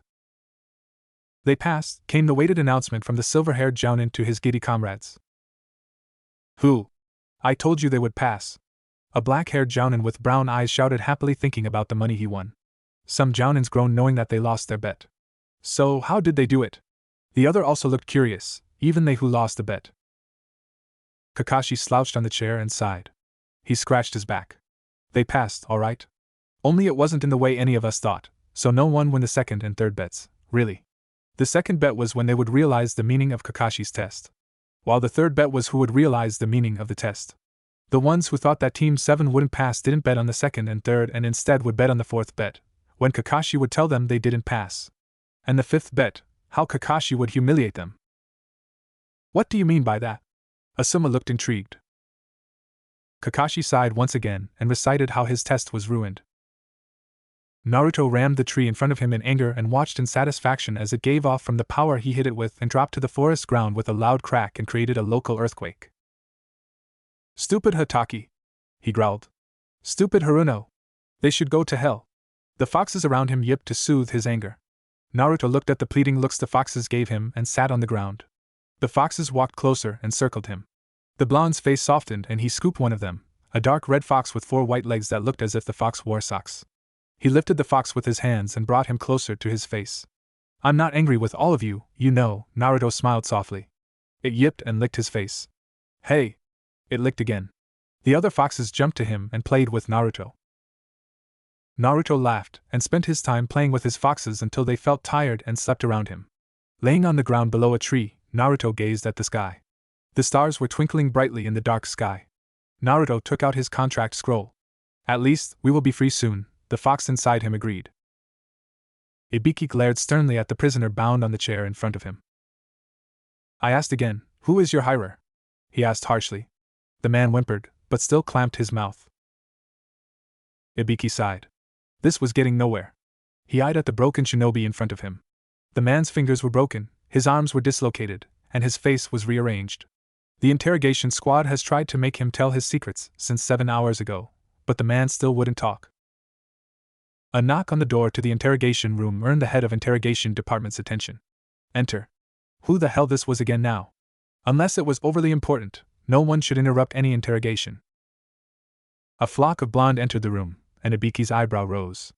Naruto-kun, he greeted the boy with a grin, especially when he saw the bottle on his hand. You already finish it? He asked eagerly at the darkish purple liquid. His 2 subordinates looked at him and the 9-year-old boy back and forth, wondering what their boss was doing with the QB's vessel. He seemed rather close with the cursed boy. Yup. My new recipe. Just finished it 2 hours ago actually. Naruto glanced at the prisoner with an eyebrow. I see you have a tough one here, he muttered. Ibiki scowled at the captive. Yes. He's a tough one indeed. Care to test my potion? I need a guinea pig after all. Free of charge for this bottle, the Konoha shinobi smirked in a way that sent shivers to his subordinates, as well as the captive who appeared to be resigned with his fate. Of course, Naruto tossed the bottle lightly. A devious smirk was formed on his boyish face. The huge shinobi caught it from the air easily and opened the bottle cap. Purple smoke exited the bottle, and small insects crawled inside the dark liquid. Ibiki scrunched his face curiously. What does it do anyway? Well, the plan is to have insects inside it crawled inside your body. Make a real pain inside too, he added cheerfully. Ibiki squinted his face and observed the small insects inside it. The insects appeared to have sharp-like claws. The eyes were big and had tails too. He whistled loudly. He didn't want to know where the boy found these insects. Thanks, I'll use it. The captive's eyes widened. Ibiki-san, is it wise to use it to a prisoner when it is untested? A leaf shinobi came forward nervously. Nah. Beside, Naruto-kun needs a guinea pig anyway. What better way to test this potion than to test it on a prisoner? With that, his left hand cupped at the captive's chin and forced him to open his mouth. Ibiki poured half of the content of the potion inside. There was no reaction for a minute, and they were thinking that the potion has failed. When suddenly the prisoner's eyes widened and he coughed blood. He started having seizure and had breathing difficulty. Ibiki's assistant stepped back with a gulp. Ibiki stayed silent for 2 minutes. Now, tell me who is your hirer or I'll pour all of it inside you. The man looked horrified by the news, but he still didn't talk. If you be good and answered my questions, you'll get the cure. The man answered his question, with difficulties of course, and Ibiki asked another question. The process was repeated for 10 minutes until Ibiki was satisfied with his findings. The cure, please, the man wheezed. Naruto-kun, where is the cure? He asked. Only to see the blonde boy shrugged in indifference. I told you that it is my new recipe. I haven't finished the cure yet for maybe another day. The news flashed like a thunder to the prisoner, who looked like he'd rather be killed than waiting and endure his pain for another day. Don't worry, if my calculation is right, the insects wouldn't eat him alive for another day until they needed nutrients for their larvae. The leaf shinobis, except Ibiki, went green and wanted to throw up. That sounded worse than the Abduraim's bugs. Ibiki looked alarmed. Larvae? They won't spread anywhere, right? Nah, that's the use of the liquid. The insects could only live near the liquid, so you won't need to worry. I'll give the complete instruction how to use it to you. Damn, it works just like what I want. He grinned. Ibiki-sama, what should we do with this man? They looked at the writhing prisoner. Ibiki and Naruto stared at each other for a moment before they shrugged simultaneously. He just have to wait for the cure tomorrow, I guess, he said as if he was discussing the weather. Just kill me already, the man whimpered. Nah, couldn't do that, buddy. I'm a man of my words. I promise you the cure, and you will get it. You just have to endure for a day. Relax. The man was sobbing now as he wheezed in pain, murmuring something about how he wanted to be killed. His assistants looked back and forth between their superior, the writhing prisoner, and Naruto with shivers. They really didn't want to end the same like the man. Monsters was the thought that run along the two shinobi's minds when they thought of Ibiki and Naruto. End. Part 8. Naruto yawned widely, bored out of his mind. Today his genin team, Naruto suppressed a shudder for calling it his genin team, was supposed to do another measly D-rank mission. Though just like other days, Naruto sent his bunshin in his place to do his job while he was away training. There was no way he, the vessel of Kyubi, son of Sandaime, though most Konoha's people didn't know and the only ones who knew didn't know that he know, and Shinobi Extraordinary did a job as low as D-rank mission. It degraded his pride. The only thing he did was to get to Team 7's meeting place when his foxes sensed a silver-haired jounin around and to arrive before his so-called sensei. The first few times he came, he was always being yelled at by the atrocious pink-haired teammate. Humph, she was more like an expendable sacrificial lamb. Thankfully that stupid incessant girl stopped it after a while. Though whether it was because she has given up or maybe it was because of the pranks he pulled out to make her life as miserable as he could without harming her, don't want to get an earful scolding from Sandaime, of course, he didn't know. One thing for sure was that she was never bored yelling at the lame reason that the jounin instructor threw at them. Perhaps he needed to talk with Sandaime about this. Preferably a cut of allowance. That way that jounin would, hopefully, didn't come late. Naruto didn't know why he even bothered to come. Obviously he had sent his bunshin to do his assignment, while he went back to his own training after Team 7 received their mission scroll. Perhaps it was just his way respecting the deal he made with the Konoha's current leader. After all, a promise is a promise, and he promised that he would become Konoha's genin even if he did it for his own sake, not for this pathetic village that was called a hidden village, which was wrong since it wasn't hidden in any way at all. For Kyubi's sake, the village was built on plain sight. Very stupid for a shinobi village, really. Naruto, can't you do your own tasks instead of sending your clone? Kakashi asked exasperatedly at the blonde genin beside him. Why? It doesn't matter anyway. In a way I am doing my job even if it is indirectly, the blonde boy shrugged as he walked away from the team after they received a D-rank mission, weed the garden. His clone that he has just left behind looked back and forth between him and Kakashi. These missions are supposed to polish your teamwork. Naruto scoffed. As if there was teamwork to begin with. And this jounin wanted him to polish this non-existent teamwork? He must be crazier than he first thought. I don't care about a goddamn teamwork. Plus, if you want to talk about teamwork, perhaps you should come on time to the meetings in the first place. That way I might reconsider. Note that you've done nothing to make me and those other two brats stronger. Are you really a fucking jounin instructor? The way I see it, when there are dangerous opponents, those two would soon get their asses battered and hopefully get killed. They're lucky that at least I give them some training. Kakashi wanted to point out that it wasn't actually a training considering how many pranks Naruto executed inside his traps, but decided to shut his mouth. He had to admit that Sasuke and Sakura improved a little after facing those daily traps. The two genins were being more careful than they were 3 weeks ago, considering they had to predict whether Naruto put a trap somewhere to make their meeting more interesting. Thankfully, he hadn't built trap like the 3-layered trap he had built weeks ago. The silver-haired jounin watched as Naruto walked away from the rest of the team with a sigh. He felt like he didn't fit to be a jounin teacher for failing his sensei and teaching his son. Alright, let's just get this mission done. Sasuke, Sakura, and Naruto clone followed him. Naruto panted. He stared at the opponent in front of him with a smile, not the kind of mischievous smile or the likes, but a smile that looked as if he enjoyed what he was doing right now. In the darkness of the cave, 2 red eyes glowed from the shadow. The figure growled and it immediately ran at the blonde in impressive speed that would probably took almost everyone off guard. But Naruto wasn't one of them. He jumped to the cave roof and planted his feet there. Naruto's eyes searched for his opponent in the darkness. He threw a kunai in the direction where he saw a movement there. The silhouette moved away from the kunai, and it made a sound clang when it flung from the rocky surface of the cave. Kitsune Bai, Naruto whispered before he breathed a blue flame from his mouth toward the silhouette. From the light of the flame he could see some parts of his opponent's body. 2 furry legs crouched on the floor, as it was ready to jump away from the burning flame. Naruto saw it jumped away and he directed the attack to follow it. It singed the opponent, and it growled in pain. The figure planted its feet to the rocky wall, and sent a green flame of its own toward Naruto. The genin's eyes widened and he hurriedly made a blue flame barrier in front of him. The green and blue flame met, and it created a brilliant light that illuminated the cave. His opponent let out a growl of annoyance out of its mouth when the green flame died out. 2 tails danced angrily around him. The blue flame shield was still there. Oh come on, Kibi, I only singed some furs, Naruto said to his annoyed opponent. No need to get serious. The 2-tailed fox turned its face away from him. Naruto sighed as he watched it sulked. How about this? I'll give you a bunch of meat. Its ears perked up and it turned his face to Naruto. It yipped in agreement. Naruto smiled. It was easy to make the 2-tailed fox demon happy when he offered food to him. Wait here, I'll be back soon. With that, Naruto went toward the cave's exit. The next day. Argurg. I can't stand it anymore. Sakura banged the table Sandaime was currently using. She glared at the old leader who only raised an eyebrow at her behavior. Give us a better assignment, something more challenging. Not some measly assignment like catching that cat. I swear if Team 7 sent to catch that cat again, I'll wring its neck for the trouble it caused us. Who knows, that maybe that cat will actually feel grateful to get killed. Iruka stood up from his table. Sakura, you should know that you're still a genin, and you're not even a genin for a month. But Iruka-sensei, she whined. No, Iruka, let her say what she wants, the Hokage waved him off.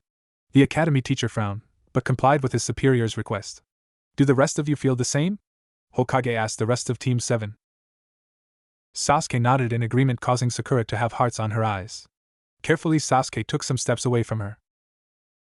Ma, I don't really care, the silver-haired jounin said without looking up from his orange book.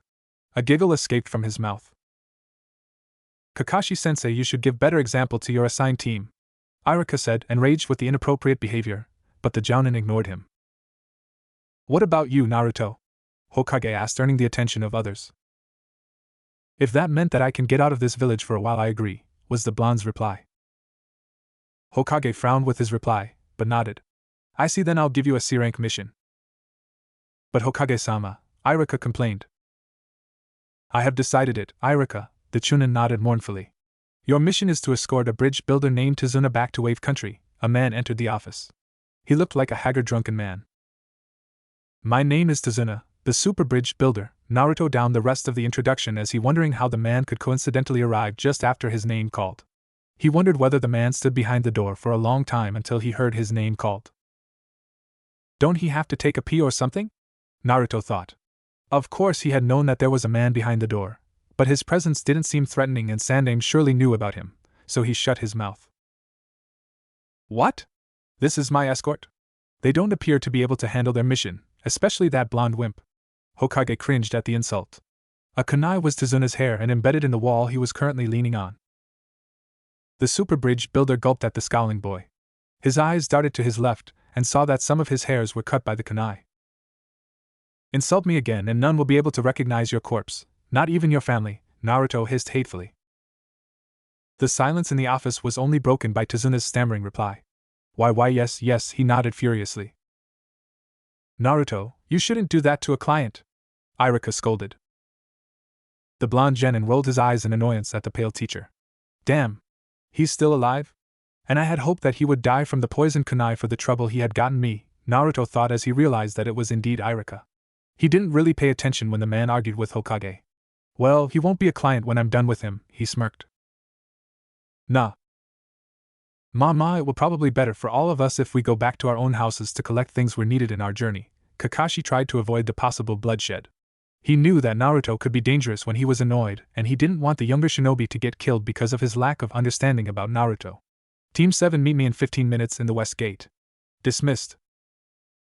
Grumbling, Naruto exited the office, but not before he gave a warning to Kakashi. If you're even a second late, Hatake, I will give you a beating that you will never ever forget. Remember that. He slammed the door loudly that it shook the office. Is the kid always like that? Tazuna asked nervously to no one in particular. Yes, was the simultaneous reply from Team 7, which make the wave citizen became more nervous. Hokage sighed, hoping that Naruto wouldn't kill Team 7 and Tazuna in the journey. Naruto opened his drawers and took out some sets of kunai, shuriken, explosive notes, clothes, and other things he felt would be useful. He went to the kitchen and got some bottles of fresh water. He almost took some food too, but decided against it since it would just weigh him down. He could go on without food for days, and if he felt hungry he could always hunt for his own food. Grabbing his backpack, Naruto exited his apartment, but not before forming seals and placed them to protect his house from unwanted intruders that were surely will try to invade it when he went away. If they dared to break into his house, well, let's just say that the result wouldn't be pretty for the intruders, of course. He didn't place any prank trap there to avoid suspicion. Don't want anyone relate him with the infamous and mysterious prankster, of course. With a nasty smile imagining what the intruders would appear after they received his surprise, Naruto ran toward Konoha's gate. He found out that he was the first of Team 7 to arrive there. Tazuna was already there, and he fidgeted nervously when the blonde walked toward him. Apparently he was anxious for the prospect of being with him, especially if they were alone. Not that the genin blamed him for being frightened of him. Naruto sent a smirk to the old man and saw him flinch. Damn. But it was really funny. 5 minutes later Sasuke arrived to the spot only to see the bridge builder trying to stay as far away as he could from his teammate. Tazuna's eyes darted occasionally, almost every 5 seconds, to the blonde, who leaned to the wall behind him casually, to make sure he didn't come closer. Feeling a bit annoyed that it was Naruto that made the man frightened and not he, the vengeful avenger, Sasuke put himself between them to make sure the other genin didn't kill their client before the mission even started. It would be his first C-class mission and he didn't want to fail, just because the not-so-dead last decided to kill the bridge builder. Kakashi joined them a minute later. He glanced at his blonde student and then checked his watch before sighing in relief to note that there was still 1 minute until the design time. Seconds later, Sakura ran toward them panting. They let her regain her breath for a moment before they departed from Konoha. Kakashi was in the front with Tazuna a step behind him. Sasuke was behind them followed by a happy babbling Sakura. Naruto yawned as he watched their backs boredly. He smiled when he saw a reddish-brown fox followed him from the corner of his blue eyes. He gestured the fox to join him. It yipped happily and dashed toward him. Naruto grabbed the fox's body before it had a chance to bump his legs. He put it on his shoulder, letting the fox lick his face and purred. "Na Chibi-chan," its perked up. "Will you hunt for me?" It yipped again and nodded before it jumped down and ran. Naruto raised an eyebrow when he watched Sasuke narrowed his onyx eyes on him, completely ignoring the pink-haired girl that glomped on him and was trying to strike a conversation with her Sasuke-sama. Naruto smirked mockingly, infuriating the dark-haired genin. Sasuke glared, turned his back and started to walk faster, amusing the blue-eyed genin. There was no interesting event that day except for the occasional complaint from Tazuna claiming that he was tired. The group stopped and camped for the night in a small clearing near the road. The Jonin instructor told the genins to set up their own tents and gather wood for fire. Naruto simply sent a bunch in to collect the necessary wood. He didn't need to set up a tent because frankly he didn't bring any tent with him and he was used sleeping outside. Besides, Kyubi would keep him warm when he felt cold, so he didn't need to worry about catching cold. The fox he had sent to hunt has come back with a brown rabbit on its mouth. Petting its head, he took the rabbit from its mouth and skinned it. "What are you doing with that poor rabbit?" Sakura shrieked accusingly, Apparently she has just finished setting up her tent and was on her way to gather wood when she saw the furry animal on Naruto's bloody hands. Naruto rolled his eyes. I'm playing with a dead rabbit, he sneered. What does it look like, Pinky? He snapped irritably. How could you? It's just a poor cute animal. Her eyes were full of tears right now. The other members of the group glanced at the two. Naruto looked at Sakura for a moment with disbelief plastered on his face. Damn, and you call yourself a kunoichi? My, it seems that Konoha's shinobi standard has become so low that they allowed a pathetic girl like you to be a shinobi. If those other shinobis in Konoha are like you, I have no doubt that it will be reduced into nothing soon. If you meet enemy shinobi, what will you do? Pout at them and ask them to leave you alone? He snorted. Unlikely, Haruno. If you can't do something simple like this, you should quit being a shinobi. You're a nuisance. Shinobi world isn't for a naive girl like you who only care about your hair, clothes, oh, and not to forget, love. Naruto said the last part mockingly. Sakura was pale and gaping at his sharp words. She looked around and tried to find someone to help her, but she found Tazuna covered his face with his straw hat and turned around, while her silver-haired sensei nodded at Naruto's word. Her heart sank when she saw her crush narrowed his eyes, staring at her as if she was a trash. Crying harder, she ran to the woods. Sheesh, what a waste of time she is, Naruto scoffed, not feeling a bit guilty at all. He continued skinning his rabbit, and gave some of the raw meat to the waiting fox that happily tore it. Sasuke has already gone to fetch the wood, Kakashi requested. You shouldn't say that, you know the Jounin scratched his ear. Naruto snorted. I only told her the truth. Whether or not she can accept it is her own problem. His bunshin appeared with the woods on its arms, and it soon started the fire. Yes, but don't you think that it was a bit too much? Just because she's smart memorizing all theories doesn't mean she is a good shinobi. If she can't face the reality when it faces her, it would be better for her not to become a shinobi. She can't fill her life with false hope and fantasies, and she should have known it before she even decided to become a shinobi. Kakashi sighed and decided not to argue with the blonde anymore. Tazuna stayed silent as he neared the warmth of the fire, but still kept his distance with the genin who was roasting the rabbit meat. His stomach growled at the sight of Naruto who calmly eating his roasted meat and Kakashi who ate from his food can. Both shinobis raised their eyebrows at the blushing client. Do you by chance have other food for me, Kakashi-san? He asked, feeling quite embarrassed. Naruto shook his head in annoyance and continued eating his rabbit, not caring that the old man's eyes were fixed on his meat longingly. Kakashi scratched his head and put down his food can on the ground and rummaged his bag before giving another food can like his to the client. The wave citizen eyed the offered food before looking at the Jounin. I can't open it, he said bluntly. Kakashi took a kunai from his pouch and opened the can easily. With our speed right now, we will arrive at a small town tomorrow afternoon. You'd better buy your own food. Our mission is to escort you to Wave Country, not feeding you. Tazuna could detect a small annoyance in the shinobi's tone and quickly nodded. Good. Sasuke was back with an arm full of woods. He put it on a pile near the fire and ate the onigiri he brought from Konoha in silence. There was still no sign of Sakura anywhere. Finishing his food quickly in a secluded area where the others couldn't see his face behind the mask, Kakashi decided to search for the girl. It would be bad on his record if he let one of his first genin team died in her first C-class mission because she was lost and got eaten by wild animals. Naruto eyed the leaving Jounin for a moment before snorting to himself, and went back to his own food. His fox that already finished its own meal yawned and settled itself in Naruto's lap. Tazuna looked at it in disbelief, wondering why a cute animal like it could be so comfortable in the devil boy's presence. When the Kyuubi boy finished eating, he licked the blood on his hands, which was a lot since he hadn't washed his hand after he skinned the rabbit, making Tazuna went all green and put down his food can. His appetite was killed the moment he saw it. Sasuke looked unnerved for a moment before composing himself. Naruto settled himself on a strong branch to sleep, while the fox was already gone on its own merry way. Two of his team members still haven't come back yet, but he could have careless with that, so he closed his eyes and drifted to sleep. 2 hours later, he was awake when Kakashi called his name. Naruto landed on the ground smoothly and walked toward Kakashi's voice. He found all members of Team 7, including the red-faced girl, because of crying, not blushing, and Tazuna have already gathered around the fire. Naruto, sit down, Kakashi said to his student. The blonde sat across him. I gathered you here to tell you the night shift for our journey. Let me be the first guard, the blonde said firmly. All right. Who's next? He asked the others. I will, Sasuke informed. Kakashi raised his eyebrow curiously. The Uchiha boy never volunteered for anything before. Okay, then Sakura will be the last one to guard. The girl shrank on her seat. Kakashi rolled his eyes inwardly. Apparently Naruto's words still have gotten her down. With me, she flashed a relieved smile to the silver-haired shinobi. The son of White Fang really didn't need a low-esteemed student right now.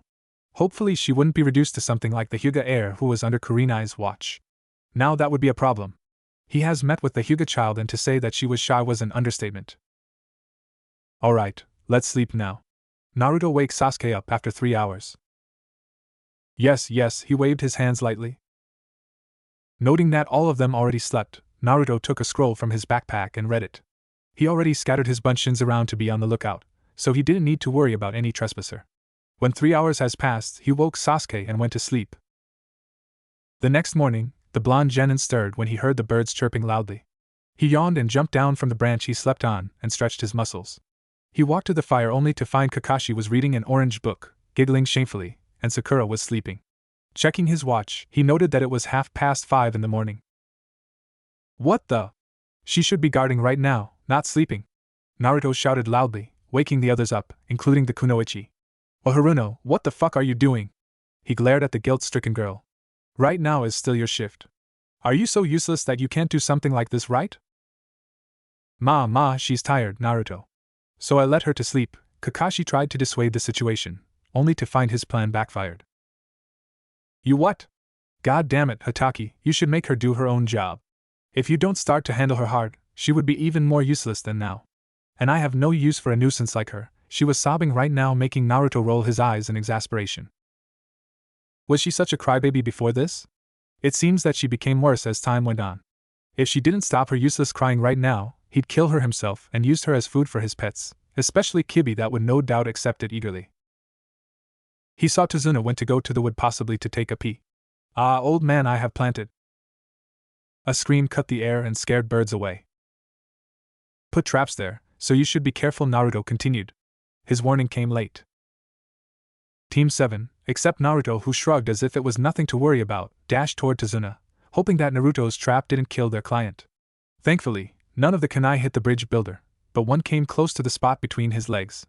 It was easy to say that he was mentally scarred for life and started to act even edgier toward the blonde genin, if that was even possible. The journey continued, and after days in the road, Naruto had to watch his temper. His patience limit was being tested. It was a miracle that he still had patience dealing with the useless girl and didn't kill her right in the spot. Stupid Sandaime, and his promise not to kill any Konoha people who didn't attack him. He raised an eyebrow when he spotted a suspicious-looking puddle on the road. He almost laughed at the pathetic attempt of genjutsu, but held himself. It seemed that he would have a new toy to direct his anger on. Smiling, he casually took a small tube from his pouch. It was filled with red powder. He poured half of it on the puddle and waited for any reaction patiently. The other still walked in front of him. Warf! 2 hidden shinobi shrieked. The group turned around when they heard it, and all except Kakashi looked surprised to see them. The 2 shinobis scratched their bodies hard and rolled on the ground painfully. Naruto, what did you use on them? Kakashi walked closer. Just some combination of my own made itching powder plus poison that will make their skins become more sensitive. Quite handy. Want to try it? He brought the tube in front of Kakashi's eyes. Kakashi took a glance at the screaming shinobis and then at the red powder. He was really glad that the blonde didn't use it on his traps on their meetings. Are you not afraid to touch it yourself? Do you have an antidote? Why should I? I'm immune of it. I don't make something that I couldn't handle on my own and let others use it on me. If the other people couldn't handle it, it's their own problem, not mine, but I do have an antidote. Could you use it on them? We need to interrogate them. Kakashi was careful not to touch the remaining powder in the 2 shinobis' bodies while he tied them with ropes. An evil smile plastered on Naruto's face. He took out another tube from his pouch. It was smaller, and instead of powder, there was bluish liquid inside it. Do you want this? It is the antidote for the poison I used on you, the 2 nodded furiously. But you have to tell us everything you know, and you have to choose one of you. Kakashi raised any eyebrow curiously. I only have an antidote for person, he finished with a smirk. So you should choose carefully. Your life or your comrades'? I need to remind you that if the poison stayed on your body longer, you will die, rather painfully and slowly, I might add. All of them, including his own group, especially Sakura and Tazuna, looked horrified at the revelation. Naruto only chuckled. Team 7 and Tazuna watched as boils started to sprout from the two who were called as demon brothers in disbelief and horror, while Naruto seemed interested at the effect of the antidote. After mentally scaring them to choose between themselves, while the actual antidote was enough for them, Naruto made them drink the antidote after saying that he was only joking, making his group members face faulted for succeeding in lying and scaring them all. The two ex-Miss Shinobis were indeed not trying to scratch themselves anymore. The problem was boils started to sprout and made them feel like being burned. You lied to us. One of them accused the amused Naruto. Actually, no, I didn't. It was indeed the antidote, but I don't know that there would be these side effects, for the lack of better word. I should have thought of it. Anyway, thanks for being my guinea pig. The special itching powder and its antidote are my fairly new products, and I haven't had the time to test them yet. But thanks to you, I will have the data I need soon to improve them. Hold your hand. Oh, sorry, I forget that you were bound, the blonde genin mocked as he took out a syringe and jabbed it roughly, not wanting to be gentle on the prisoners, on the one who shouted before Kakashi could intercept. A painful scream rang on the air. Naruto collected the blood on a plastic tube with a pleased smile on his face. Hatake, you can send them to Konoha now. By the way, tell Ibiki I expect my payment later after all this to our missing needs. Kakashi shot a curious glance at Naruto. You know Ibiki? Of course, I need guinea pigs and Ibiki is always happy to use my products on his prisoners. He gets answer from them, and I get my payment. It is an ideal way of earning money. Genin's payment just plain sucks. Kakashi-sensei, who is this Ibiki? Sakura asked after being silent for so long. Marino Ibiki, he's the head of interrogation. An advice, stay away from him. The Jounin instructor warned. Nonsense, he's only cruel to his victims, he just likes to intimidate people and boy did he like to do that to everyone, Naruto said amusedly. And by the way he turned to Tazuna who flinched at the narrowed eyes fixed on him. Mind tell us the truth or should I use some tricks that Ibiki taught me? Yes, we'd like to hear it too, the silver-haired Jounin said firmly, ignoring the pleading look sent on his way. The bridge builder sighed. Do you know Gatu? The name seems familiar, Kakashi trailed off. A criminal lord who sell drugs, monopoly markets in some place, and have a big role in the black market everywhere, Naruto answered. The other four looked at him in surprise. You know him, Naruto? Know him? No. Know of him? Yes. Unlike Haruno over there I'm not just reading ninja theory, she winced at the jab. Plus Ibiki is a good source of information. I see, Kakashi nodded. And what about him? He turned back to the sweating Tazuna. Actually I think I know. Wave is a poor archipelago country. They need to trade if they want to flourish. Gata must have seen it. He probably isolated Wave and monopolied the transportation over there, and since old man here is a bridge builder of course he wanted his head separated from his body for decor on his house. A trophy you could say. Tazuna and the other shinobis gaped openly at the smirking boy. Is he right? Yes, the Wave citizen admitted. We can only afford C-rank mission. Even our own daimyo didn't have money. Please, you have to help us or we are doomed. When the bridge is finished, Wave will be able to pay for a higher rank mission. Kakashi scratched his head. The problem isn't the money. We're only a genin team, a new one at that. We should go back to Konoha and request a Chunin or Jounin team for this job. No way, I want to get out of Konoha longer. You guessed who shouted. And we're perfectly capable handling this mission, Sasuke added firmly, wanting a chance to try out his technique in real battle. I think we should take this mission, Kakashi-sensei. Kakashi stared in surprise at the pink-haired girl. He thought that she wanted to back away from the mission, especially after Naruto's hurtful words. It seemed that she had a backbone after all. Kakashi looked at his genin team. The boys were glaring while the girl sent him a pleading look. With a sigh he nodded. All right, but I will request another genin team from Konoha. He held out his hands when Sasuke opened his mouth to protest. Naruto didn't care since he only wanted to get away from Konoha. If you refuse, I won't accept this mission, he told him firmly. Sasuke scowled, but didn't say anything. Kakashi summoned his fastest messenger dog and sent it to Konoha. Let's go. Naruto smirked when he heard his fox yipped. Ever since the revelation yesterday the group was always alert, even Haruno didn't fall asleep on her shift. The red fox brushed its tail to Naruto's leg. He soon received 2 images from his 2 other foxes in the forest. One of the images was that of a big man with an equally big sword. There was a slash mist hideate on his forehead. The other guy in the other hand was much smaller. He was wearing a mask with mist symbol on it. Mist Hunternin, his fox yipped and shook its small head. Ah, so the smaller guy has the scent of the bigger guy. His disguised subordinate then. Probably making sure nothing goes wrong or to spy on us. They're pretty clever. The red fox jumped to Naruto's shoulder and purred. Naruto chuckled and fed it, and the other two foxes via the red fox his chakra as a thanks. The fox purred in contentment, and yipped, telling Naruto that its other friends appreciated the gift. Anytime, my friend.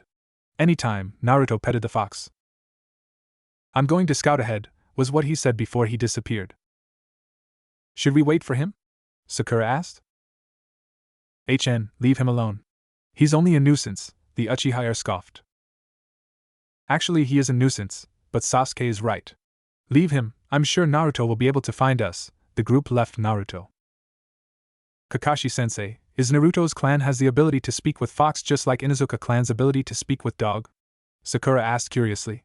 Sasuke turned his head to Kakashi, also wanted to know his answer.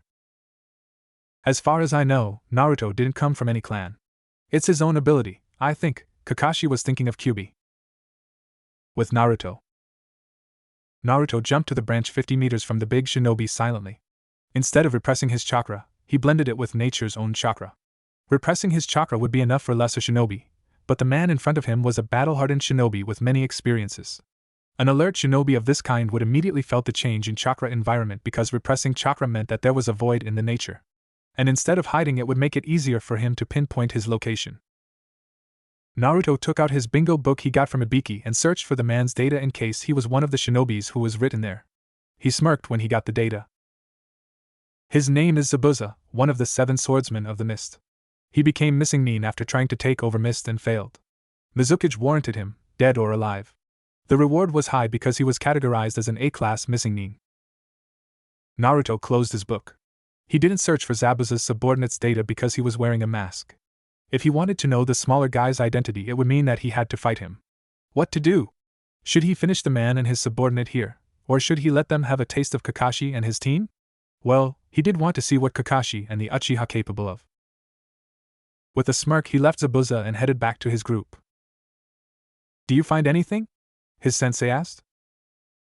None of your interest, Hataki, he replied with a smirk. Kakashi narrowed his eyes in suspicion. No, really. I insist. Whether it is of my interest or not, I will be the one to decide, the Exumbu demanded. You can insist, but that doesn't mean I will comply. The bright blue orb stared intently at Kakashi's eyes. San. And don't ever think to bring the old man into this. My deal with him stated that I will join Konoha's shinobi, but it doesn't state that I will be Konoha's lapdog, the boy sneered maliciously. I know that you know I despise Konoha with all my heart. Then you shouldn't agree with the deal Sandaime offered to you, Naruto's father's student pointed out. If it meant my whole freedom from that hellhole, I can sacrifice anything. Besides, even if the old man didn't offer it, I will get out of Konoha in time. You plan on becoming a Missing Nin? The Jounin asked sharply. There was an underlying threatening tone on his voice. The others only looked back and forth between them. The temperature dropped a few degrees in such short time. What? Naruto narrowed his eyes. A cruel smirk was plastered on his face. You don't think I never considered it before? Of course I have thought, and even planned of it for years. Do you think that no hunter Nin will be dispatched to fetch or kill you even if you're still a genin? Oh, please, do you think they can do anything to me? I have learned to harness that power, if you catch my drift, and I am able to fight without it. He heard a gasp came out of the instructor's mouth. You know about it? What does it look like? Naruto asked back. You do know about it. Of course I am. Don't you think I'll try to find out something that made all of those pathetic people despise me just like I despise them? Actually, no. And how did you know about it? I'm sure that no adult will tell you about it because of the law, and they hated you. I got the information straight from its source, of course, Naruto smirked cheekily. His team's Jounin sensei seemed at loss of anything to say as the realization of what he said dawned on his brain. Naruto had come in contact with the fox demon. Will you try to get revenge? Or are you just that power-hungry that you contact this source? I don't really care about power, Konoha White Fang's son stared at him in disbelief. Naruto continued, but if power is what I need to get my freedom, then I'll do anything to grab it. As for revenge, yes, I do want to avenge my misery and injustice done to me, although it was only a second priority after my freedom. Your father will be disappointed to see. Kakashi's eyes widened, realizing that he had just slipped out. Naruto raised an amused eyebrow, not even appeared to be a bit shocked. Oh? So you do know who I am really? Kakashi's eyes went wider if that was possible. Naruto chuckled. You think I don't know of it? I have known about my father, he spat, ever since I was still a kid. You and Konoha might think of him as a hero, but for me, he's nothing but a traitor to his own son. The other three were wondering who exactly was Naruto's father. He sacrificed me, his only son. It's for the greater good, Kakashi tried to defend his former sensei. Naruto scoffed. Greater good, you say? Right now, I'm almost reaching my patient limit. I have a real high patience, you know. After all, my whole life is kind of a test of how far I can take all of this crap. But even I don't have unlimited patience. If someone dared to cross the line, I'll make sure that when I'm done with them, my father in Dead Realm will realize that the so-called greater good isn't so great after all, and that he made a mistake sacrificing me to save those fools, he hissed. Naruto suddenly looked up and jumped from his spot when he heard the wind change. Duck! He heard Kakashi yelled as a huge sword was thrown to their direction. All three followed Kakashi's lead, while Naruto growled angrily on a tree for being interrupted. The giant sword crashed the ground behind them. Naruto's acute eyes glared at where Zabuza stood. The missing nin came out behind a tree with a chuckle. A squabble between student and teacher, I see, he said amusedly. And Hatake Kakashi, no wonder the demon brothers failed. They faced against the infamous copy nin Kakashi, whose Sharingan was said that it had copied thousands of jutsu all around the world, the former Miss Nin said, not knowing that it was Naruto who finished them odd. Sasuke's eyes widened when he heard what the man called Kakashi. Impossible, he muttered in disbelief. Sakura glanced at him worriedly, wondering what made her crush lost his composure like this. Sakura, Sasuke, guard Tazuna! He snapped them out of their thoughts. The two genin scrambled on their feet and ready for an attack. I suppose this is what you said is not of my interest? The Jounin eyed Naruto above him. Indeed, Naruto growled as he eyed the missing nin with anger. He really hated it when people always messed with him. Do you know that it's rude to interrupt someone when he is talking? Oh, I'm sorry for my rudeness. I guess I have to introduce myself first, don't I? The bandaged-faced man mocked. I have known who you are. Oh? Zabuza raised an eyebrow, clearly surprised that a kid like him knew who he was. I don't know that I am that famous. Not really, I just have a complete guide of Shinobi's data, the bingo book. You're Zabuza, former Miss Shinobi who went AWOL and became A-class missing nin. You tried to overthrow your Mizukichi, but failed and was on the run ever since. Have I missed anything important? The blonde vessel grinned mockingly. The former Miss Shinobi growled at being reminded of his failure. How dare you! He hissed through his teeth. Hey, you're the one who acted rude first. You shouldn't complain. At first I intend to watch you fight Hatake and that Uchiha boy, but you infuriated me. Let's play. Naruto smirked from above and vanished in an instant.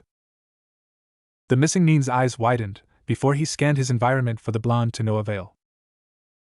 Naruto reappeared in front of Zabuza. The missing nin's eyes widened as he held up his right arm to block a kick sent to his way. The kick wasn't connected to his face, but he still felt the impact as his body was pushed back a meter. Realizing that his younger opponent was not just ordinary shinobi, Zabuza quickly retrieved his blade. He got into a fighting stance. The blonde boy stood in relaxed stance. A smirk was plastered on his face as he made a gesture for the older shinobi to attack him. Zabuza narrowed his eyes for a moment before he dashed toward the infuriating blonde with a cry. Kakashi and the others were standing on their spot as the battle commenced. Sasuke stepped forward wanting a chance to test himself against an A-class missing nin from the mist, but his Jounin sensei held out his hand and stopping him from walking further. The dark-haired genin turned at Kakashi and gave him a death glare. Don't you want to see what Naruto capable of? The Jounin asked him. Sasuke thought of it for a moment before nodding and stepped back. The four people watched as the battle between their blonde teammate and Zabuza started. The blonde genin disappeared from his spot above. The others wildly looking around, trying to locate the boy to no avail. Naruto reappeared in front of the shocked missing nin who couldn't believe that he didn't hear the sound of his footsteps. With a reflex honed by his years of experience, Zabuza held out his arm to block the kick sent to his way. He succeeded blocking it, but he was pushed a meter from his original spot. Zabuza quickly jumped and reached for his sword. As he took it, his eyes narrowed as he watched the smirking blonde intently. His opponent held out his finger and made a gesture for the older shinobi to come and get him if he could. It seemed that the blonde genin wasn't just an ordinary shinobi. His eyes darted toward the others who kept their footings around Tazuna, protecting the bridge builder. It appeared that the copy nin had no intention to help his genin student, but the swordman of the mist knew that if the situation went bad, the Konoha Jounin would interfere. Growling softly at the disadvantage he was in, Zabuza made 10 Mizu Bunshins around him and ordered them to attack the younger shinobi. Mizu Bunshin no Jutsu, he said softly. A second after he said it, the blonde made a seal. Kage Bunshin no Jutsu, Naruto whispered softly so Zabuza didn't hear him saying it, making the same number of shadow clones to fight off the water clones made by the missing Nin. Your water clones are useless. You're just wasting your chakra. Give up or face the consequences. Naruto scrunched his eyebrows. On the other hand, don't give up, because I will take pleasure torturing you, he said cheekily. Zabuza scoffed. You're 100 years too early to say that, brat. Both shinobis made a gesture, and their clones clashed. Zabuza's eyes narrowed further, as he watched each of his water bunshin was destroyed by its opponent. A dawning realization came to his mind that right now he was facing a shinobi who could use this particular kinjutsu. He had seen this jutsu performed before in the Great War, but mostly the shinobi who could use this technique were adults who had more chakra than others, seeing that this jutsu needed much chakra to maintain. His water clone only had a 10th power of its original, but Shadow Clone had the same power of the original. This kid is good. He could actually be a match against Haku, he thought. Hey brat, you're good, he complimented. The blonde only shrugged indifferently. Why did you join Konoha's shinobi rank when you're already strong and hate them? He baited the genin. Zabuza's eyes caught the copy Nin stiffened at his question. Why don't you come with me? You could be great under my tutelage. Naruto laughed in amusement. Come with you? Under your tutelage? Did I hear you right, or are you just plain senile? Who do you think you are? I'm not a fool. You're weaker than me. There's nothing you can teach me, beside the old man has offered me a better deal. Your time's up. You should pay for interrupting me rudely. It's unfortunate for you, a water user shinobi, to meet me, the blonde smirked. Zabuza was seething inside. How dare this imbecile said that he was weaker. The missing Nin made another batch of water clones and dispatched them to deal with the shadow clones. Even if his clones couldn't win against his shadow clones, he could use them as distraction. He dashed toward the blue-eyed genin. The missing Nin stiffened and jumped backward when he felt a weapon was thrown to his direction from his left. He watched Kakashi left his spot with a kunai on his hand. I thought you didn't want to interfere with this battle, he stated. Your thought is wrong. I changed my mind, was his only explanation. Don't interfere with this fight, Hataki. Naruto snapped. You're a member of my team and I have a duty to help you, beside I'm your superior. Do you think I can't handle him on my own? The demon vessel growled dangerously. A flash of red flickered from his eyes so fast that Zabuza thought that he was imagining it. A scream of terror and 2 gasps from behind the silver-haired jounin caught their attention. The 2 leaf shinobis watched Sasuke fought against 4 water clones, while Tazuna was knocked unconscious. Sakura, on the other hand, was being held by a water clone with a sharp kunai pressed against her throat. Sakura! Kakashi shouted. He wanted to smack himself for being so careless. Naruto only scowled. Don't you think you get the wrong target? Naruto raised an eyebrow as he glanced at the knocked-out Tazuna pointedly. Sasuke finished out the last clone with a spin kick. He growled in annoyance when he saw the trembling pink-haired Kunoichi being held as hostage. I don't think so. But he's only a client, while she's your teammate. Drop your weapons or she will die, the missing Nin warned. Naruto started to laugh, slowly at first, before it became a full-blown laughter. After a minute of non-stop laughter, and incredulous eyes sent on his way, Naruto stopped and opened his cold blue eyes. His eyes narrowed as he stared at the missing Nin seriously. Do you think I care for that useless girl? Go ahead, kill her. I won't stop you. She's a nuisance, and it will be a great relief to have that burden lift from my shoulder, that way I don't have to do it on my own. The girl shivered at such coldness displayed by her uncaring teammate. The clone that held Sakura pressed the kunai a bit, making her flinched as a drop of blood seeped out from the slice. Naruto watched it coldly, but a crazed smirk was plastered on his face. The real Zabuza stared at the boy and knew from right there that he wasn't joking. Sasuke and Kakashi tensed. Naruto! The blonde's eyes shifted to the silver-haired jounin in annoyance. What? He snapped. Save your lecture, Hataki. I don't need it, and pay your attention to Zabuza instead of to the girl. If she still lives after this, it would be a good experience for her and motivate her to become stronger so she won't be such a burden, or better yet, to stop being a shinobi. The world doesn't have a need for useless kunoichi. If not, well, too bad for her then, she just has to hope that she die painlessly. He smirked as his eyes turned to the other genin. The advice could be applied to you too, Uchiha. There won't be anyone to save your noble arse if you screwed this. Sasuke sneered. Nor will I save your sorry ass, the dark-haired genin snapped harshly. He was ticked off by Naruto's statement. Both genins turned their attentions to the real Zabuza, leaving only Kakashi to worry about the pink-haired girl. The girl sobbed quietly when she realized that she was abandoned by her teammates, and to make it worse, one of them was her crush. The Kyuubi vessel took out 2 kunais from his pouch, twirled them for a moment before he channeled his chakra on the metals. The kunais were suddenly engulfed by red fire. The fire danced wildly before it solidified around the weapon, creating what looked like to be 2 blazing swords. Sasuke watched the event take place in front of his eyes with wide eyes. He could feel the terrible heat emanating from the weapons. He gritted his teeth in envy and jealousy, wondering how a supposed dead last like him could do a thing he couldn't do. He was the heir of Uchiha clan, a fire user clan. It should be him who controlled the fire, not this boy whose heritage wasn't known. Naruto gripped the scorching hot weapon on his palms without flinching. The metals were scorching red from absorbing and coming in contact with the hot fire around them. The blonde boy frowned. He needed to train his chakra control better. The weapons weren't supposed to look as if they would melt soon. It should look like as if nothing happened to the metals. Naruto had to hold back his blue fire from forming around the kunais, knowing that the weapons wouldn't be able to stand the heat. The weapons on his hands were barely able to handle the heat of his red fire as it was. Either he had to start improving his chakra control, or he had to find better quality kunais.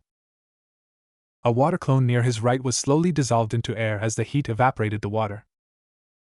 So that was what you mean that a water user like me was unlucky to meet you? Zabuza stared at the weapons on his hands. Naruto smirked. It was fun to meet you, but I think I have to cut this meeting short. Let's dance. The blonde boy dashed toward the missing nin. His water clones ran to intercept their creator's assaulter. The first clone threw shurikens to Naruto, only to have him deflect those ninja weapons by twisting his kunai sword to make a shield. Naruto sliced the clone in 2, the body part of the clone where his kunais touched evaporated. Naruto tilted his head to the left to avoid a kunai send on his way. Not enough, the boy murmured. He channeled more chakra to the kunai on his right hand and slashed it horizontally. Hot air rippled from the sword and cut through 5 clones, while the rest jumped to avoid it. Knowing they had no chance to defeat him alone, all of them jumped with kunai on their hands. Naruto grinned wickedly. He deepened his contact with the ground below. Red fire formed a circle around his feet before it started to rise to the air around him like tornado. The fire danced around his body, catching the clones in the air and evaporated them. Naruto kept the fire a half-meter around him to avoid his clothes being burnt. He himself didn't have a problem with fire, but his clothes would be burnt. And he didn't want to be naked in front of anyone else. Got more? An amused eyebrow raised towards Zabuza. Kakashi-sensei. Naruto watched from the corner of his eyes that Kakashi had saved Sakura, destroying the clone when its mind was elsewhere. He scoffed before he turned back to his opponent. It seems that you no longer have hostage, the blonde boy taunted. It doesn't matter. Kirigakure no Jutsu, a thick mist covered the area. Your attempt is futile. I am used fighting an area with no light. Do you think a mere mist can stop me? Besides, it can be dispatched easily. Though I haven't learned any wind jutsu yet, I have another method. The Kyuubi vessel grabbed his wires from the pouch on his pants, attaching them to kunais and launched them to the trees for anchor. Tying one of the wires around his blazing kunai, he launched the rest of his wires to the air, each of them connected with others, supporting the weight of the blazing kunai. Feeling that the burning kunai was high enough, he channeled his chakra through the wires. The air above around the kunai became hot. Wind started to form as the air from the area with cooler temperature rose to the sky where hot air gathered. The mist was starting to dissipate. That's just one of the simple methods to counter your Kirigakure no Jutsu. Care to try other ways? I have enough spare time. Amuse me, Naruto said cheekily, as he stopped channeling his chakra. The fire stopped dancing around the now melted kunai, revealing scorched marks on it. The blonde genin tugged the wires, the kunais working as anchors tensed as they moved to unfurl the ties. The wires stiffened as the chakra channeled through them. Team 7 watched in disbelief as the wires moved as if they had lives on their own. Even Kakashi stopped taking care of Sakura's wound. He couldn't believe that his sensei's son has reached this level. Zabuza took a step back. He could handle many kunais simultaneously, but could he handle all of those living wires that could move as if they had a mind on their own? He cursed inwardly. How could a genin boy like him have this kind of power? He should be an umbu or hunter nin, not a mere genin. And to add his problem, he hadn't defeated the copy nin yet. He needed more time to plan. Just as he thought that, the wires slithered on the air like a snake toward him, kunais still dangling on their ends, aimed pointedly toward Naruto's opponent. Fast. Zabuza braced himself. He slashed diagonally, hoping to cut the kunais from the wires. Naruto saw through this and channeled more chakra. A bluish chakra formed around the wires and shielded them from the cut. Zabuza's eyes widened as the wires met his blade head-on. The kunais on the ends tensed and started to attack. Blood sprouted from all over the missing Nin's body as the kunais slashed him. Zabuza gripped his sword tighter as he gritted his teeth. He deflected 4 kunais, but 2 of the wires curled around his sword. Red fire formed on the kunai, and it channeled through the older Nin's blade. Shocked at the sudden hotness, the missing Nin released his grip from his sword and dropped to the floor. The wires around the blade threw the sword toward their controller. Naruto caught the missed swordsman's sword with a smirk. You want to overthrow Mizuki's with this ability? No wonder you failed, Naruto chuckled. You're weak. I wonder if the rest of the 7 swordsmen of the mist are as weak as you. I heard that the mist 7 swordsmen's swords are special, each has unique power, but from what I saw, your sword is nothing special. Are you sure this sword is finished? Because it looks like ordinary sword for me, if only it has huge size to intimidate your opponent. Naruto planted the sword to the ground. You're right. This sword hasn't been finished yet. Zabuza stood up as he glared at the younger shinobi. Blood still dripped from his wounds. Really? That's interesting. Naruto's wires retreated. You must be not much of a planner that you tried to overthrow Mizuki with unfinished sword. Naruto's eyes turned to the left when he felt Zabuza's subordinate, who was being kept an eye on by his foxes, was readying himself for something. Many senbons were thrown to Zabuza's body and embedded themselves on his vital points. The missing Nin's eyes widened as he plummeted to the ground. Naruto raised his eyebrow. A soft yip from the forest told him that the missing Nin hasn't died yet. Naruto grinned at the subordinate's devious plan to trick him and the rest of Team 7. A shinobi with Hunter Nin mask jumped to the ground where Zabuza was located. He took the missing Nin's body and was ready to jump when Naruto's wires coiled around him like a snake. The Hunter Nin tensed as he turned around to face the blonde. Where will you go with my praised body? He asked cheerfully. Naruto, stop it! He's a mist Hunter Nin. It was his duty to kill his village's rogue ninja, Kakashi told him. You might be right, Hatake, but Zabuza is my prey and I won't let him go easily. I was ready to finish him when this man interfered with my fight. If he wanted easy prey, he shouldn't take it from me. It would be a bad idea. Inwardly Naruto chuckled at his acting. If he wanted to play his part as a scavenger, then he should wait until I finish with Zabuza. I won't let him go away with my prize. If you want to get the money reward, you could ask the Mist Administrative in Water Country, the masked Nin said. I will tell them that Zabuza was killed by you. Empty words. How do I know that you will do it? No, I think I'll stick on my first plan. I'll use this dear product of mine to decompose his body and behead his head as a proof. A transparent glass tube with black liquid was in Naruto's finger. The Hunter Nin stiffened, making Naruto chuckle harder inwardly. Red slitted eyes opened inside Naruto's mind. The demon blinked before sighing in exasperation. Sometimes it wondered who was saner between it and its vessel. You can't do that. Mist still needs information from his body. I don't give a damn. There's nothing written in the bingo book that said that Zabuza's body must be intact. The Hunter Nin was silent for a moment before he removed a brown leather pouch from his clothes. There's half of the money reward amount here. You can get the rest in Mist Administrative Office. I will give you this if you let me go with his body. And what if I think to kill you, get your money, and get the reward full amount from Mist Village? You won't, or you'll risk a war between Mist and Leaf, he said convincingly. Naruto grinned. Clever, the masked Nin threw the pouch only to be intercepted by one of the wires.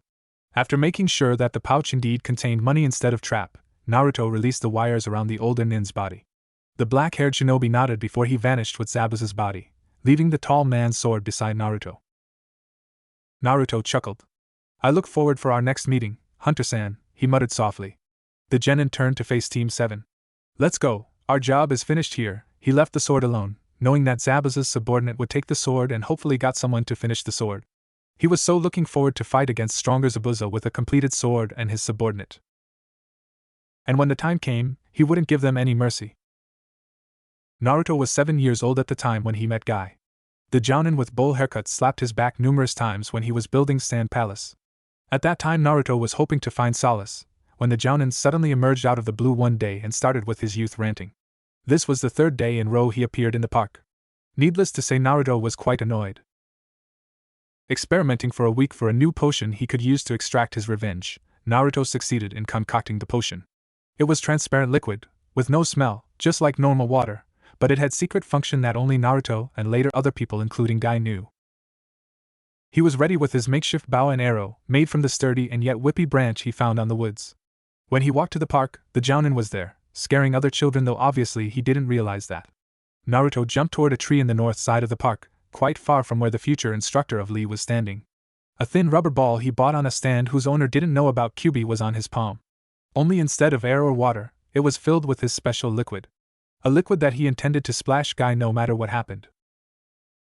Naruto tied the rubber ball to his arrow and put it on the bow. He carefully pulled the bowstring, one eye closed as he targeted Guy, and his tongue licked the corner of his lips.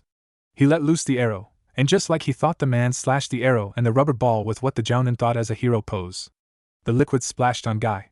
The Jounin with green spandex swept the water from his face and rubbed it to his spandex with a grin. "What a good plan you've done! I, Mato Guy, Konoha's taijutsu specialist, compliment you, whoever you are."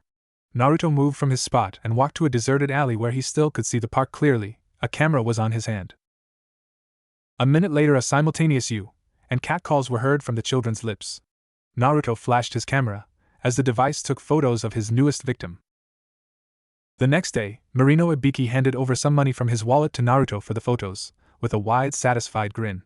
He spread the photos to his other ninjas, who quickly laughed at Guy's misfortune for being picked as the new victim of the infamous prankster. In the photos, Guy's infamous green spandex was deteriorating, leaving him covering his goods in embarrassment as he dashed to his house in what the shinobis later would call a record-breaking speed. Parents demanded Guy to be turned over to them for what they call corrupting their children to the amused Sandaime, who obviously didn't give Guy to the furious parents, knowing exactly what pain they would inflict to the poor if only a bit passionate Jounin. Guy's face wasn't seen until 2 weeks after he succeeded rebuilding his self-confidence to walk in public. And even after that, he had to be careful to avoid furious parents for another week. The end. Part 12. Pitiful, Naruto said bluntly as Team 7 and Tazuna swept through the town. Broken homes littered around the way. People walked around with dead eyes, dirty clothes, and children begged for food to quench their hunger. The people here looked as if they had no future and merely waited for their time to die. He snorted before turning his attention back to the road. A man bumped him and muttered apology. But before he could go, Naruto caught his wrist and twisted painfully. Naruto took his fox wallet, and "Hell yeah, no more Gamachan," casually as the man wailed. "If you want to steal, do it to someone else," was what he said before he left the man writhing on the ground, cradling his wrist. Team 7 and Tazuna wisely kept their mouths shut at the blatant display of violence and cruelness. When they arrived at their destination, which was Tazuna's house, a kind-looking black-haired woman opened the door. Her face brightened when she saw the bridge builder's face and ushered her father and the 4 guests inside. The woman called for her son loudly. A scowling boy entered the room. His frown changed into a happy smile when he saw his grandfather and dashed toward him. Tazuna petted his head for a moment before he introduced his companions. The scowl was planted once again to the boy's face. "Why don't you understand that no one will be able to beat Gatu? They would die for sure. They're useless." A vein throbbed on Naruto's forehead as he stared at the yelling boy in annoyance. "Inari," his mother admonished. The child's glare turned toward his mother before he turned around and ran to his room. "I'm sorry for my son's rudeness. My name is Tsunami and I'm Tazuna's daughter. That boy you just saw is my son, Inari," she introduced herself, before taking them to eat. Her son refused to come out from his room, obviously brooding. The food on the table was meager, but for Wave Citizen it could be considered lavish dinner. It was consisted of 3 medium fishes, rice, and a pan of soup. None of Team 7 complained as they ate quietly, knowing the state of this country, and saw it firsthand. "Starting tomorrow, I will train all of you hard," Kakashi said after they finished eating. "Don't you think it's a bit late for that?" Naruto said cheekily. The Jounin glared, but the younger nin seemed to ignore it completely. "What training you're talking about?" "It's tree walking." "But sensei, we already know how to climb tree," Sakura told him. Her voice was a bit hoarse because of the wound on her neck. "Pa, I've already known to do this simple chakra control training." With that, Naruto left the dinner room. "Chakra control training?" Sasuke asked at last. Kakashi nodded. "When I said tree walking, I wasn't joking. This is a training to use your chakra to stick your legs on tree and walk on it. You'll see how tomorrow," he said, knowing both genins want to know more. Both genins nodded reluctantly. Sasuke entered the room he was supposed to stay in. There was already the blonde boy there, lying on the futon with both eyes closed. The dark-haired genin stared at him for a moment, questions running through his head. If you want to ask me something, Uchiha, then ask? Your staring annoyed me. The Uchiha air stiffened, knowing that he was caught. How did you become so strong? He blurted out. Naruto snorted. Training, of course, what else? I don't believe it. There must be someone who taught you. And what was that with the fire? What's with you today? So many questions, he teased. Answer me. Naruto's eyes narrowed. Don't think you can demand anything from me, Uchiha. You might be Konoha's favorite, but for me you're nothing. If you want to act as a spoiled brat, do it somewhere else, Sasuke gritted his teeth. You're just a dead last. Naruto laughed loudly when he said it. Dead last?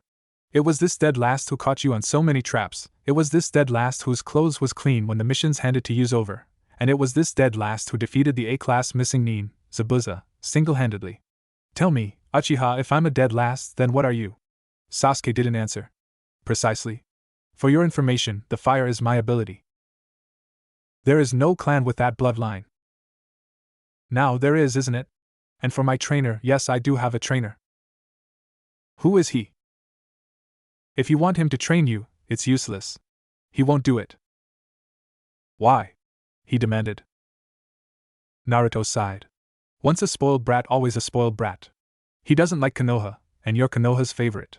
He doesn't like spoiled brat, and you're a spoiled brat, Naruto smiled as Sasuke glared. Besides, you can't meet him, because he's inside my mind, Naruto tapped his forehead with a smirk. What do you mean with that? Exactly like what I said. He's inside my mind. Don't make fun with me, he shouted. A second later, Sasuke found himself pinioned on the wall by Naruto. His black eyes widened because he didn't see him move at all. What have I told you about being rude to me? The freezing blue eyes pierced into his onyx eyes. Sasuke swallowed. You don't, Naruto raised an eyebrow. You only said not to demand anything from you, he pointed out. Inside his mind, Sasuke was wondering if he was sane, playing game with this dangerous genin. To his surprise, instead of being angry, the blonde boy chuckled. You do have a guts, Uchiha. I compliment you for that. The hand on his neck tightened and Sasuke had to gasp. But next time you do it again, there won't be anyone stopping me from killing you.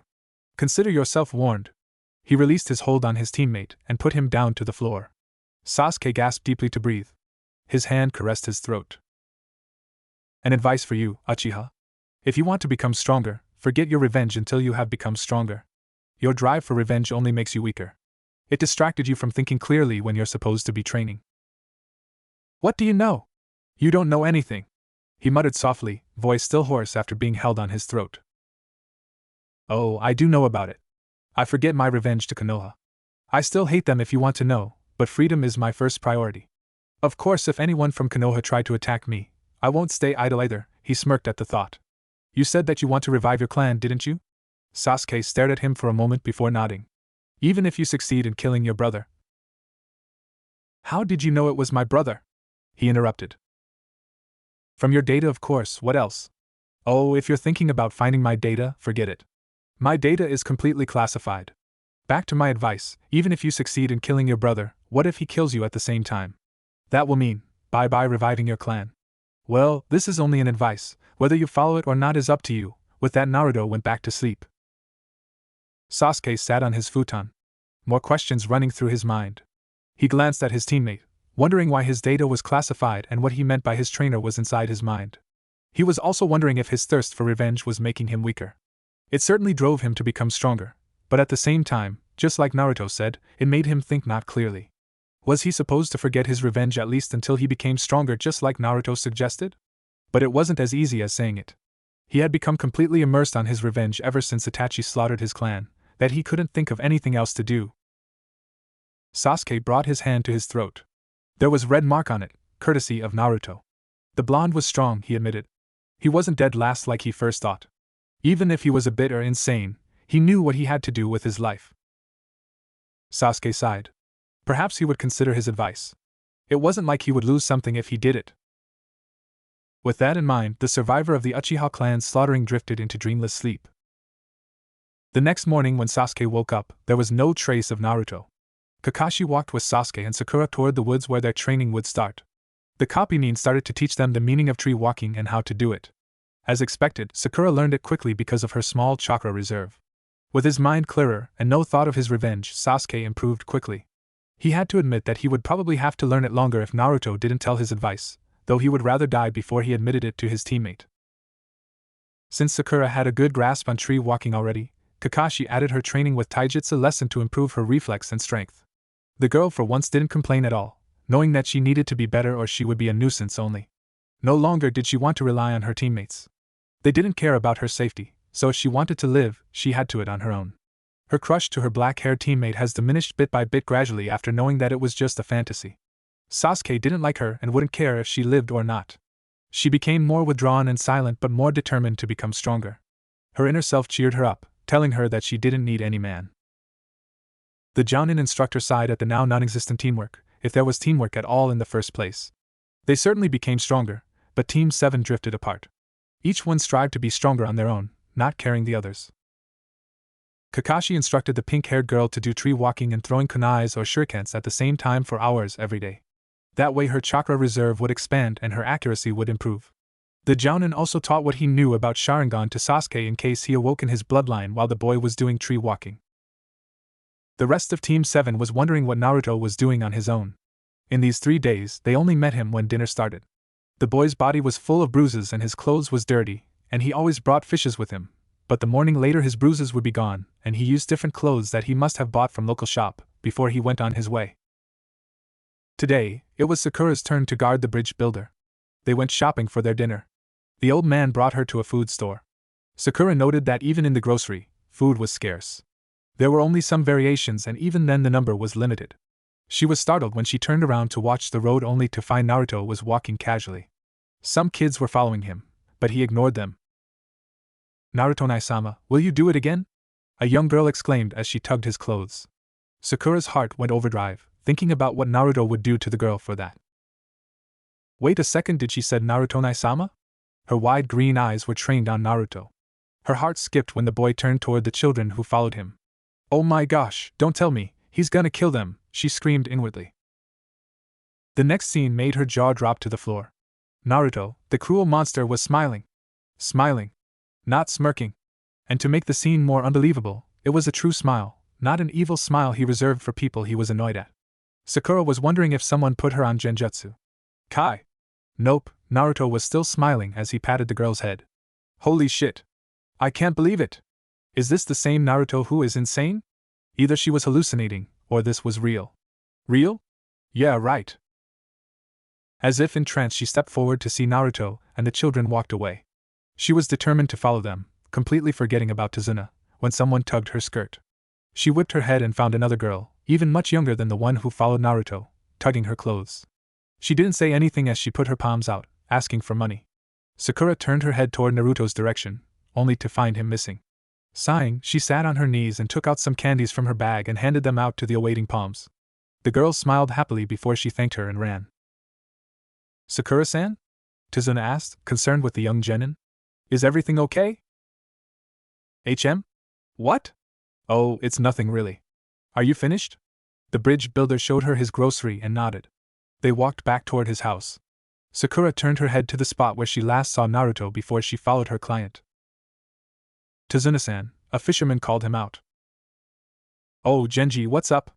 Tazuna greeted his fellow wave citizen, but frowned when he saw the worried look plastered on his face. "Is there something wrong with the bridge? Is it Gatu?" he asked worriedly. "It's not that," the man scratched his head. "There are 4 people asking for your house address. 3 of them were in the same age like young lady over there," he pointed at Sakura. "They looked like ninjas, so I thought you should need to know." "I know, were they wearing this?" The punk-haired genin showed him her height. "HM?" The man tapped his chin. "Ah, yes, they did have those." Sakura smiled. "It's all right, they're our aid that we requested from our village back home. Thank you for the information," she bowed. Tazuna and the only female in Team 7 returned to his house. Sakura opened the door and went to the kitchen where she heard people were talking. She found the team sent by Konoha was being served lunch by Tsunami. Her eyes were quickly drawn to 2 of the team, the adult and one of the teenagers. No, it wasn't because they were handsome, because the other male member was definitely more handsome than them and might be on par with Sasuke. The thing that drawn her to the other 2 was their caterpillar eyebrows. She took a step back in surprise. The heck? My, what a lovely day for youth today. I, the green beast from Konoha, has arrived together with my youthful students, the adult exclaimed in lame pose when he noticed her enter. Guy-sensei. The younger nin with the same lame haircut and spandex hugged his sensei. Lee. The others were sweat dropping. The brown kunoichi was sighing, suggesting to Sakura that it was common occurrence. Can't Konoha send me a not-so-strange team? Tazuna mumbled dejectedly. It was as if it wasn't enough to give him a team with an insane and murderous genin as a member, and now they gave him a team with 2 gays? Heaven, help him! Ano, who are you? Of course, my lady. How rude of us to introduce ourselves first. Guy's teeth was sparkling. Lee reappeared in front of Sakura, kneeling with hearts on his eyes as he clasped her hands. You are? Sakura wondered what she should do. My beautiful goddess, I'm Rock Lee, sent here to save you. You are K. Lee's face was slammed to the ground, hands still clasping Sakura's by Guy. Sakura's sweat dropped. Lee, don't be so rude. Your introduction is wrong. You lack the passion needed. This is how you should do it. The man kneeled like a prince in the fairy tale. My princess Sai Mato Guy has come to your rescue. Your youthful beauty. An imaginary cold storm blew Sakura's hair as she stared at the two like they were insane. I think I prefer a murderous Naruto than these two. She glanced at the other two and found them trying to hide their embarrassment at their teammates and Jounin's behavior. The other female dragged Sakura away from the two and let her sat down. Sorry for them. Their minds aren't exactly working right, she apologized. Yes, I can see that, she said dryly as she stared at the 2 crying shinobis. Right. My name is Tenten, she offered her hand. Harano Sakura, nice to meet you, she shook her hand. My other teammate is Hyuga Niji. Niji turned his head, scoffing. Don't worry about him. He's just in his usual brooding mood. Her black-haired teammate glared, but she ignored it. So, where are your teammates and Jounin instructor? Sasuke and Kakashi-sensei are training in the woods, while I don't know where Uzumaki is, she told her. Huh? You don't know where your teammate is? She asked confusedly. We're not exactly close, behind her Tazuna snorted. Close? He told her that he would kill her. Niji's attention was caught. Kill her? That's just a joke, right? Niji also did it when we first met. Sakura bit her lips. Tazuna shook his head. No, it isn't. The boy won't hesitate to kill her, I tell you. He's practically a killer machine. You'll understand when you see him tonight. Ha, Tenten nodded dumbly. Meanwhile in Gata's headquarters. Gata smashed his glass angrily, wine dripping from the glass onto his expensive carpet, but he took no notice. Guards! He shouted. 2 guards came over. Hire other ninjas. That fool Zabuza is useless. The guards nodded and exited the dinner room hastily. Back to Tazuna's house. And they sent you for our aid? Kakashi's eyebrow twitched in annoyance. My eternal rival, Kaka. Yeah, whatever, he waved him off completely. He switched his eyes to Guy's younger twin incredulously. He had succeeded in corrupting this kid? Same haircut, same green spandex, same attitude. Guy, you're so foolish. Kakashi wanted to scream. Behind him Sasuke scowled. Tenten tapped Sakura. Her brown eyes were focused intently on Sasuke. Hey, is he Uzumaki? She asked, thinking that he must be Naruto since he brewed as much if not worse than Niji. He's cute, she squealed inside her mind. If Sasuke knew what she was thinking about, he would absolutely kill her for thinking that he, the heir of Uchiha clan, was cute. Sakura laughed out loud. No, he isn't. He's my other teammate, Uchiha Sasuke. You might think that with his angst that he must be Uzumaki, but I'll tell you, you got the wrong guy. Uzumaki's hair is blonde and his eyes are blue. His appearance is completely different than Sasuke. The first time you look at Uzumaki, you won't think him dangerous but only as an annoying person, but he's more dangerous than Sasuke. You better be careful around him, he has worse mood swing than even a pregnant woman. One time, he could be playful, the next you could be dead, she warned. Surely, that isn't true, Sakura shook her head amusedly. Tell you what, just see him for yourself, but don't cry after he's finished with you. A flash of the afternoon event filled her mind. Naruto was smiling at the children. She shook her head. Anyway, he would be back soon. He's usually here when the dinner starts. Tenten and Sakura's sweat dropped when they saw the 2 moody teenagers stared at each other's eyes. Kakashi was completely ignoring Guy as he read the new volume of Aika Aika Paradise, and Lee was trying to get his sensei's attention. Niji, you better stop staring at him or people will think about you in the wrong way. Niji's brown-haired teammate advised as she could see the sparks flown from their eyes. The Hyuga branch member scowled as his gaze turned to his friend. And what do you mean by that? She's saying that people will think you're gay, Sakura piped in bluntly. Tenten nodded in agreement. Yes, that's what I meant, the death glares sent to her by both genins. Because if she implied that Niji was gay, that meant she also implied that Sasuke was too, were ignored completely by the humming girl as she tried to see anything but their eyes. Niji's eyes turned toward the front door. The door was opened, revealing Naruto with his torn clothes. Naruto blinked when he saw a tear-soaked guy embracing the next green beast of Konoha. Ah, that inappropriate jounin! He exclaimed. Eyebrows were raised. What did you call Guy-sensei? Guy's twin shouted angrily as he dashed toward the blonde. Fist clenching, he threw a punch, only to have Naruto caught his fist casually using his free hand, since his right hand was holding 4 fishes. Tenten, Niji, and Guy eyed Naruto carefully. Even if Lee couldn't use ninjutsu or genjutsu at all, his taijutsu, although far from perfect, was better than many shinobis.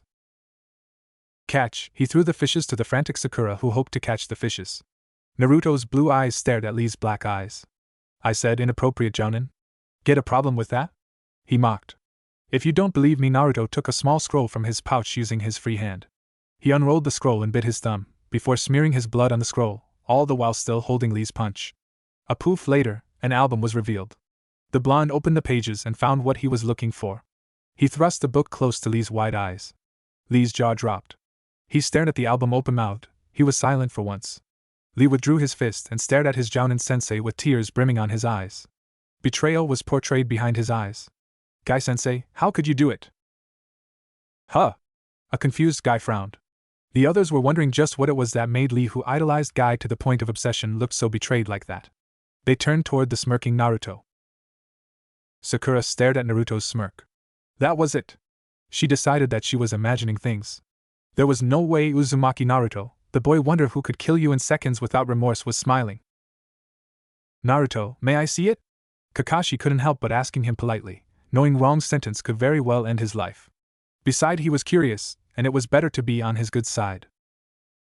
Naruto shrugged amusedly, as he took out something from the album and threw it to his father's pupil, who deftly caught it. It was a photo. The next second, Kakashi's eyes, though his Sharingan eye was covered by his hideate, were so wide that they were in danger of popping out of their sockets.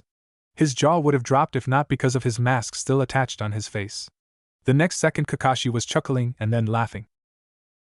What is it? Tenten asked curiously. Still chuckling, the silver-haired jounin handed the photo to Guy's female pupil. Wordlessly, Niji, Sakura, and even Sasuke couldn't keep their curiosity and stared at the photo from behind her shoulder. Simultaneous snickers were directed to the still confused Guy, holding his crying student, who was pounding his chest. The genins laughed out loud, though Niji tried to shut his mouth from laughing since he was the ever-noble Hyuga member, so he settled on a amused smirk, while Sasuke, whose ego was still as big as his head, wouldn't want to be caught laughing out loud and settled on odd chuckle. Tenten gave the photo to the curious Tsunami. A second later, she exploded. Guy-san, if you dare to do that in front of my son, I'll kick you so hard that you grandchildren will feel it, although I felt sorry for Lee-san to have a father like you. She screamed angrily, stomping her feet on the floor, not knowing that Lee was simply Guy's pupil and not his son like she thought, even if his face and almost everything else about him resembled Guy. Huh? Guy was still confused.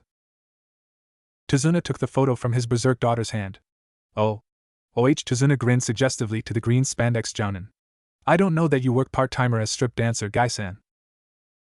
What? Kakashi's self-exclaimed rival shouted incredulously. The others except the furious Tsunami laughed harder. Inari peeked curiously from the door. Inari, get back to your room! The boy's mother shouted.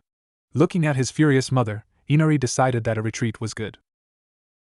Guy snatched the photo from Tazuna's hand. What the hell? How did you get this photo? I thought I have burned all of them. Ibiki still has a collection of those, Naruto said, not saying that he actually didn't get it from Ibiki, because it was him who gave the photos to Ibiki, who paid generously for it. Then again, it was a truth, even if it wasn't a complete truth. How Guy implied it wasn't his problem. But the green beast of Konoha stuttered. How come I don't know any of it? Kakashi wondered, feeling a little sad and disappointed that he didn't know about it before this. If I'm not wrong, you were still in Umbu at the time, so it was no wonder if you arrived to Konoha after the news died out, Naruto told him, remembering about Kakashi's data. Damn! And no one tell me about it. The Jounin cursed as he eyed Guy trying to soothe Tsunami to no avail. Naruto almost reached the front door when he felt a presence behind him. He turned around to meet Kakashi's eyes. What? There will be dual training after breakfast, and I expect you to join, the older ninja told him. Naruto only shrugged and exited the house. Kakashi sighed, thinking about his difficult student and how to handle him. Naruto stepped on the river, without his shirt or jacket. He slowly walked to the center where he closed his eyes and relaxed his stance. He concentrated on the nature around him, as the wind caressed his face. There were children in the riverbank, open-mouthed, wondering what he would show them today. Slowly but surely the water around him rose and made a water shield that surrounded him. He did it for 5 minutes before he opened his eyes. The water shield dispersed, but it didn't drop back to the river, instead it coiled around his body like a snake. The water danced around him for a moment before it was separated into many parts. This time, instead of a big water snake, there were water threads around him. Naruto touched one of the threads. The water stiffened and the end formed something like a needle. The change followed by the other threads. Naruto moved. His kata was graceful. He moved like a fluid, just like the fox inside him instructed for years. The water around him followed his movements.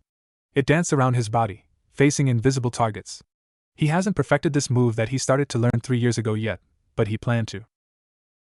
Naruto jumped high to the sky. The water strings around him followed, separating themselves from the river. To the children below, he seemed to hover in the air for a moment before the water around him exploded into many smaller parts and hardened and showered the river with thousands of water spikes. The river splashed as it was assaulted. The children laughed when the rippling water splashed them. Naruto landed on the river surface with eyes closed. When he opened his eyes, he could see red liquid colored the river. 20 dead fishes floated to the surface. The children cheered loudly. Naruto grinned as he took the fishes and threw them to the children. Thanks, Naruto-Nizan, the blonde nodded. He walked to the bank and took his dry shirt and jacket. Eh? You are finished? One of them asked, looking disappointed. Yes. I have to meet with others in the woods. Perhaps later, kids? See you. He dashed. Wow, he's so cool. Yeah, and he's only some years older than us. I wish I am as strong as he, a 7-year-old boy said wistfully. His friends laughed. Impossible. We don't have talents like he does, his older sister by 1 year told him. Who cares about that? For now, party time. He showed them one of the fishes. The others agreed with him. In the woods. Kakashi-sensei, Uzumaki isn't here yet, Sakura told him. The Jounin scratched his head. Huh? What do you mean he isn't here? He's there, Tenten pointed to the blonde boy in the tree confusedly. Were they blind or something? That's only a clone, the silver-haired Jounin informed her. The real Naruto won't just stay silent, observing us. Kakashi thought of how Naruto used to make traps around them or insulted the team members. Neji activated his Byakugan and frowned. Impossible. He has chakra pads on his body. There is no way a clone can have that, he argued. That's because it's not a normal clone. It's Kage Bunshin, shadow clone. Unlike normal Bunshin, it isn't an illusion but corporeal. It has the same power like the real caster and has chakra pathways, Sakura said. And it needs much chakra to maintain, she muttered under her breath. Wow, Naruto-san is so great! Lee shouted in awe to his teacher. Beside him, Guy nodded in agreement. It seemed that those two have reconciled, or perhaps Lee was just trying to forget Guy's indecent incident. There was also a possibility that he buried his memory about what Naruto said yesterday. All in all, Naruto didn't care about their weird relationship. Neji looked at one direction. What is it, Neji? His brown-haired teammate asked. There is another Naruto running toward us, fast, he said without turning around. No more than 5 seconds later, Naruto jumped to the ground 2 meters in front of Neji. Well, since our last member has arrived, let's start. Sakura, you fight Tenten. Sasuke, you with Neji? And Naruto with Lee. Lee jumped and shouted in joy. Naruto-kun, let's do our best. He gave him a thumbs up. Naruto only raised his eyebrow. Alright, anything goes. If your opponent gets knocked out, surrender, then you win. No killing. At this the former ANBU eyed Naruto, who gave him an amused smirk. Guy, he nodded to Guy. Guy stepped forward. The arena is surrounded by trees with red papers. No running outside the arena is allowed. We will observe your fight from afar. First fight will be the girls. Good luck, he flashed them his white teeth. Sakura entered the arena nervously. She darted a look toward the calm Tenten. The girls stood across each other, waiting for the signal. Begin! Both girls took their weapons from the pouch. Sakura charged with her kunai, while Tenten stayed on her spot. It was very easy that the match was a slaughter. Sakura didn't have many techniques except for simple bunshin, great chakra control, or throwing kunai. The problem was Tenten was more experienced, and she was a weapon master, plus Sakura's chakra control wasn't exactly what you could say big. The pink-haired girl looked crestfallen and nearly in tears as she tended her wounds.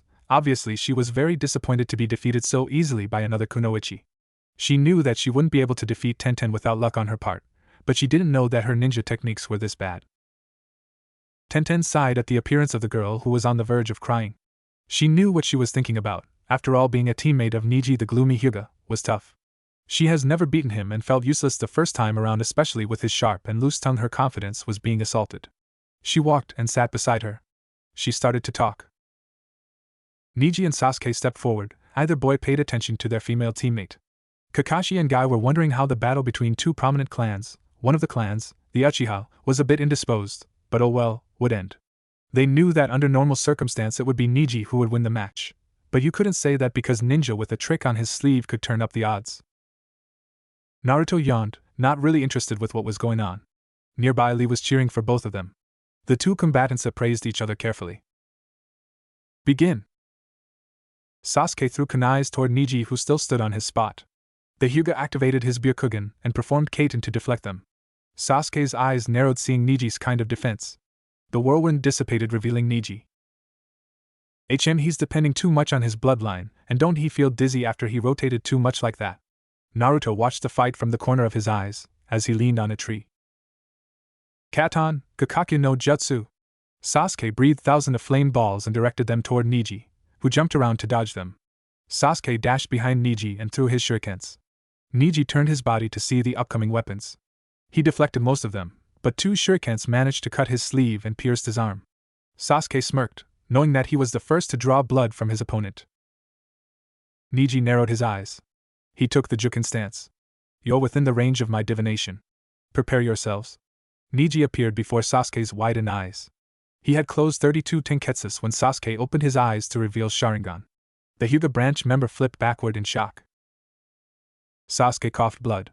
Some parts of his body where Niji struck felt burning. He was lucky that Niji was shocked to see his Sharingan, and retreated before he closed all of his tenketsus. So you can activate your Sharingan, Niji stated to the now shocked Uchiha. He had activated his bloodline limit? Sasuke's right hand touched his eyes and put it down again.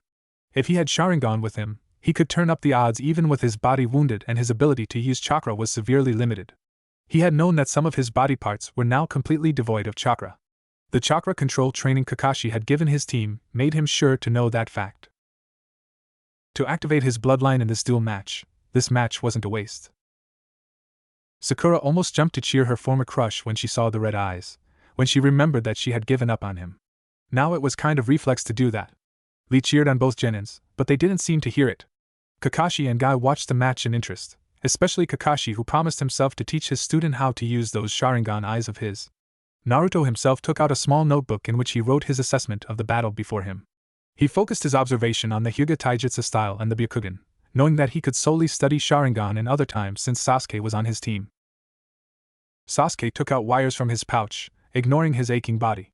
He knew he couldn't use the wires to Naruto's level, in which the wires looked like they had their own will, but his own technique was still dangerous to his opponent.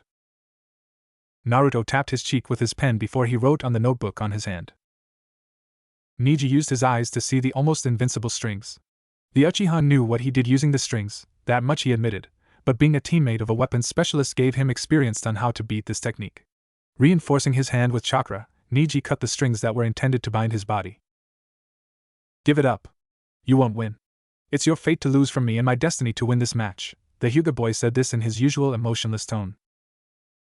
Hyuga Niji is a stingy asshole who believed too much on fate.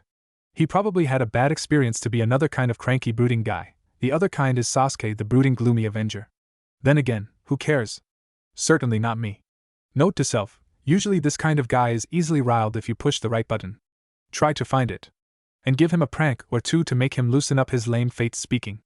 It is as lame as his fuzzy eyebrowed teammates, and his jounin instructor's youth speaking. Naruto finished his writing and then glanced at Sasuke, who seemed ready to throttle the Hyuga with his bare hands. He flipped his notebook to the alphabet U and searched for Sasuke's name. Uchiha Sasuke is a competitive bastard and don't like to be defeated. Wonder what he really thinks of me since he had fallen to my traps numerous times. Note to self, with his bloodline activated, try to find a way to make his eyes completely unable to copy my jutsus. There is no way I'll let him copy them. If he wanted to learn it, he had to do it the hard way. Which is by begging and pleading, and of course a debt that I can use for anything. Not that I'll teach him.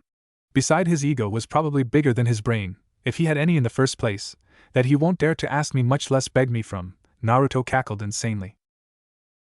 Behind him, Sakura was crept out by his evil laugh. She waved her hand frantically to erase Naruto's angelic smiling image. Bad thought. That was right. She was hallucinating.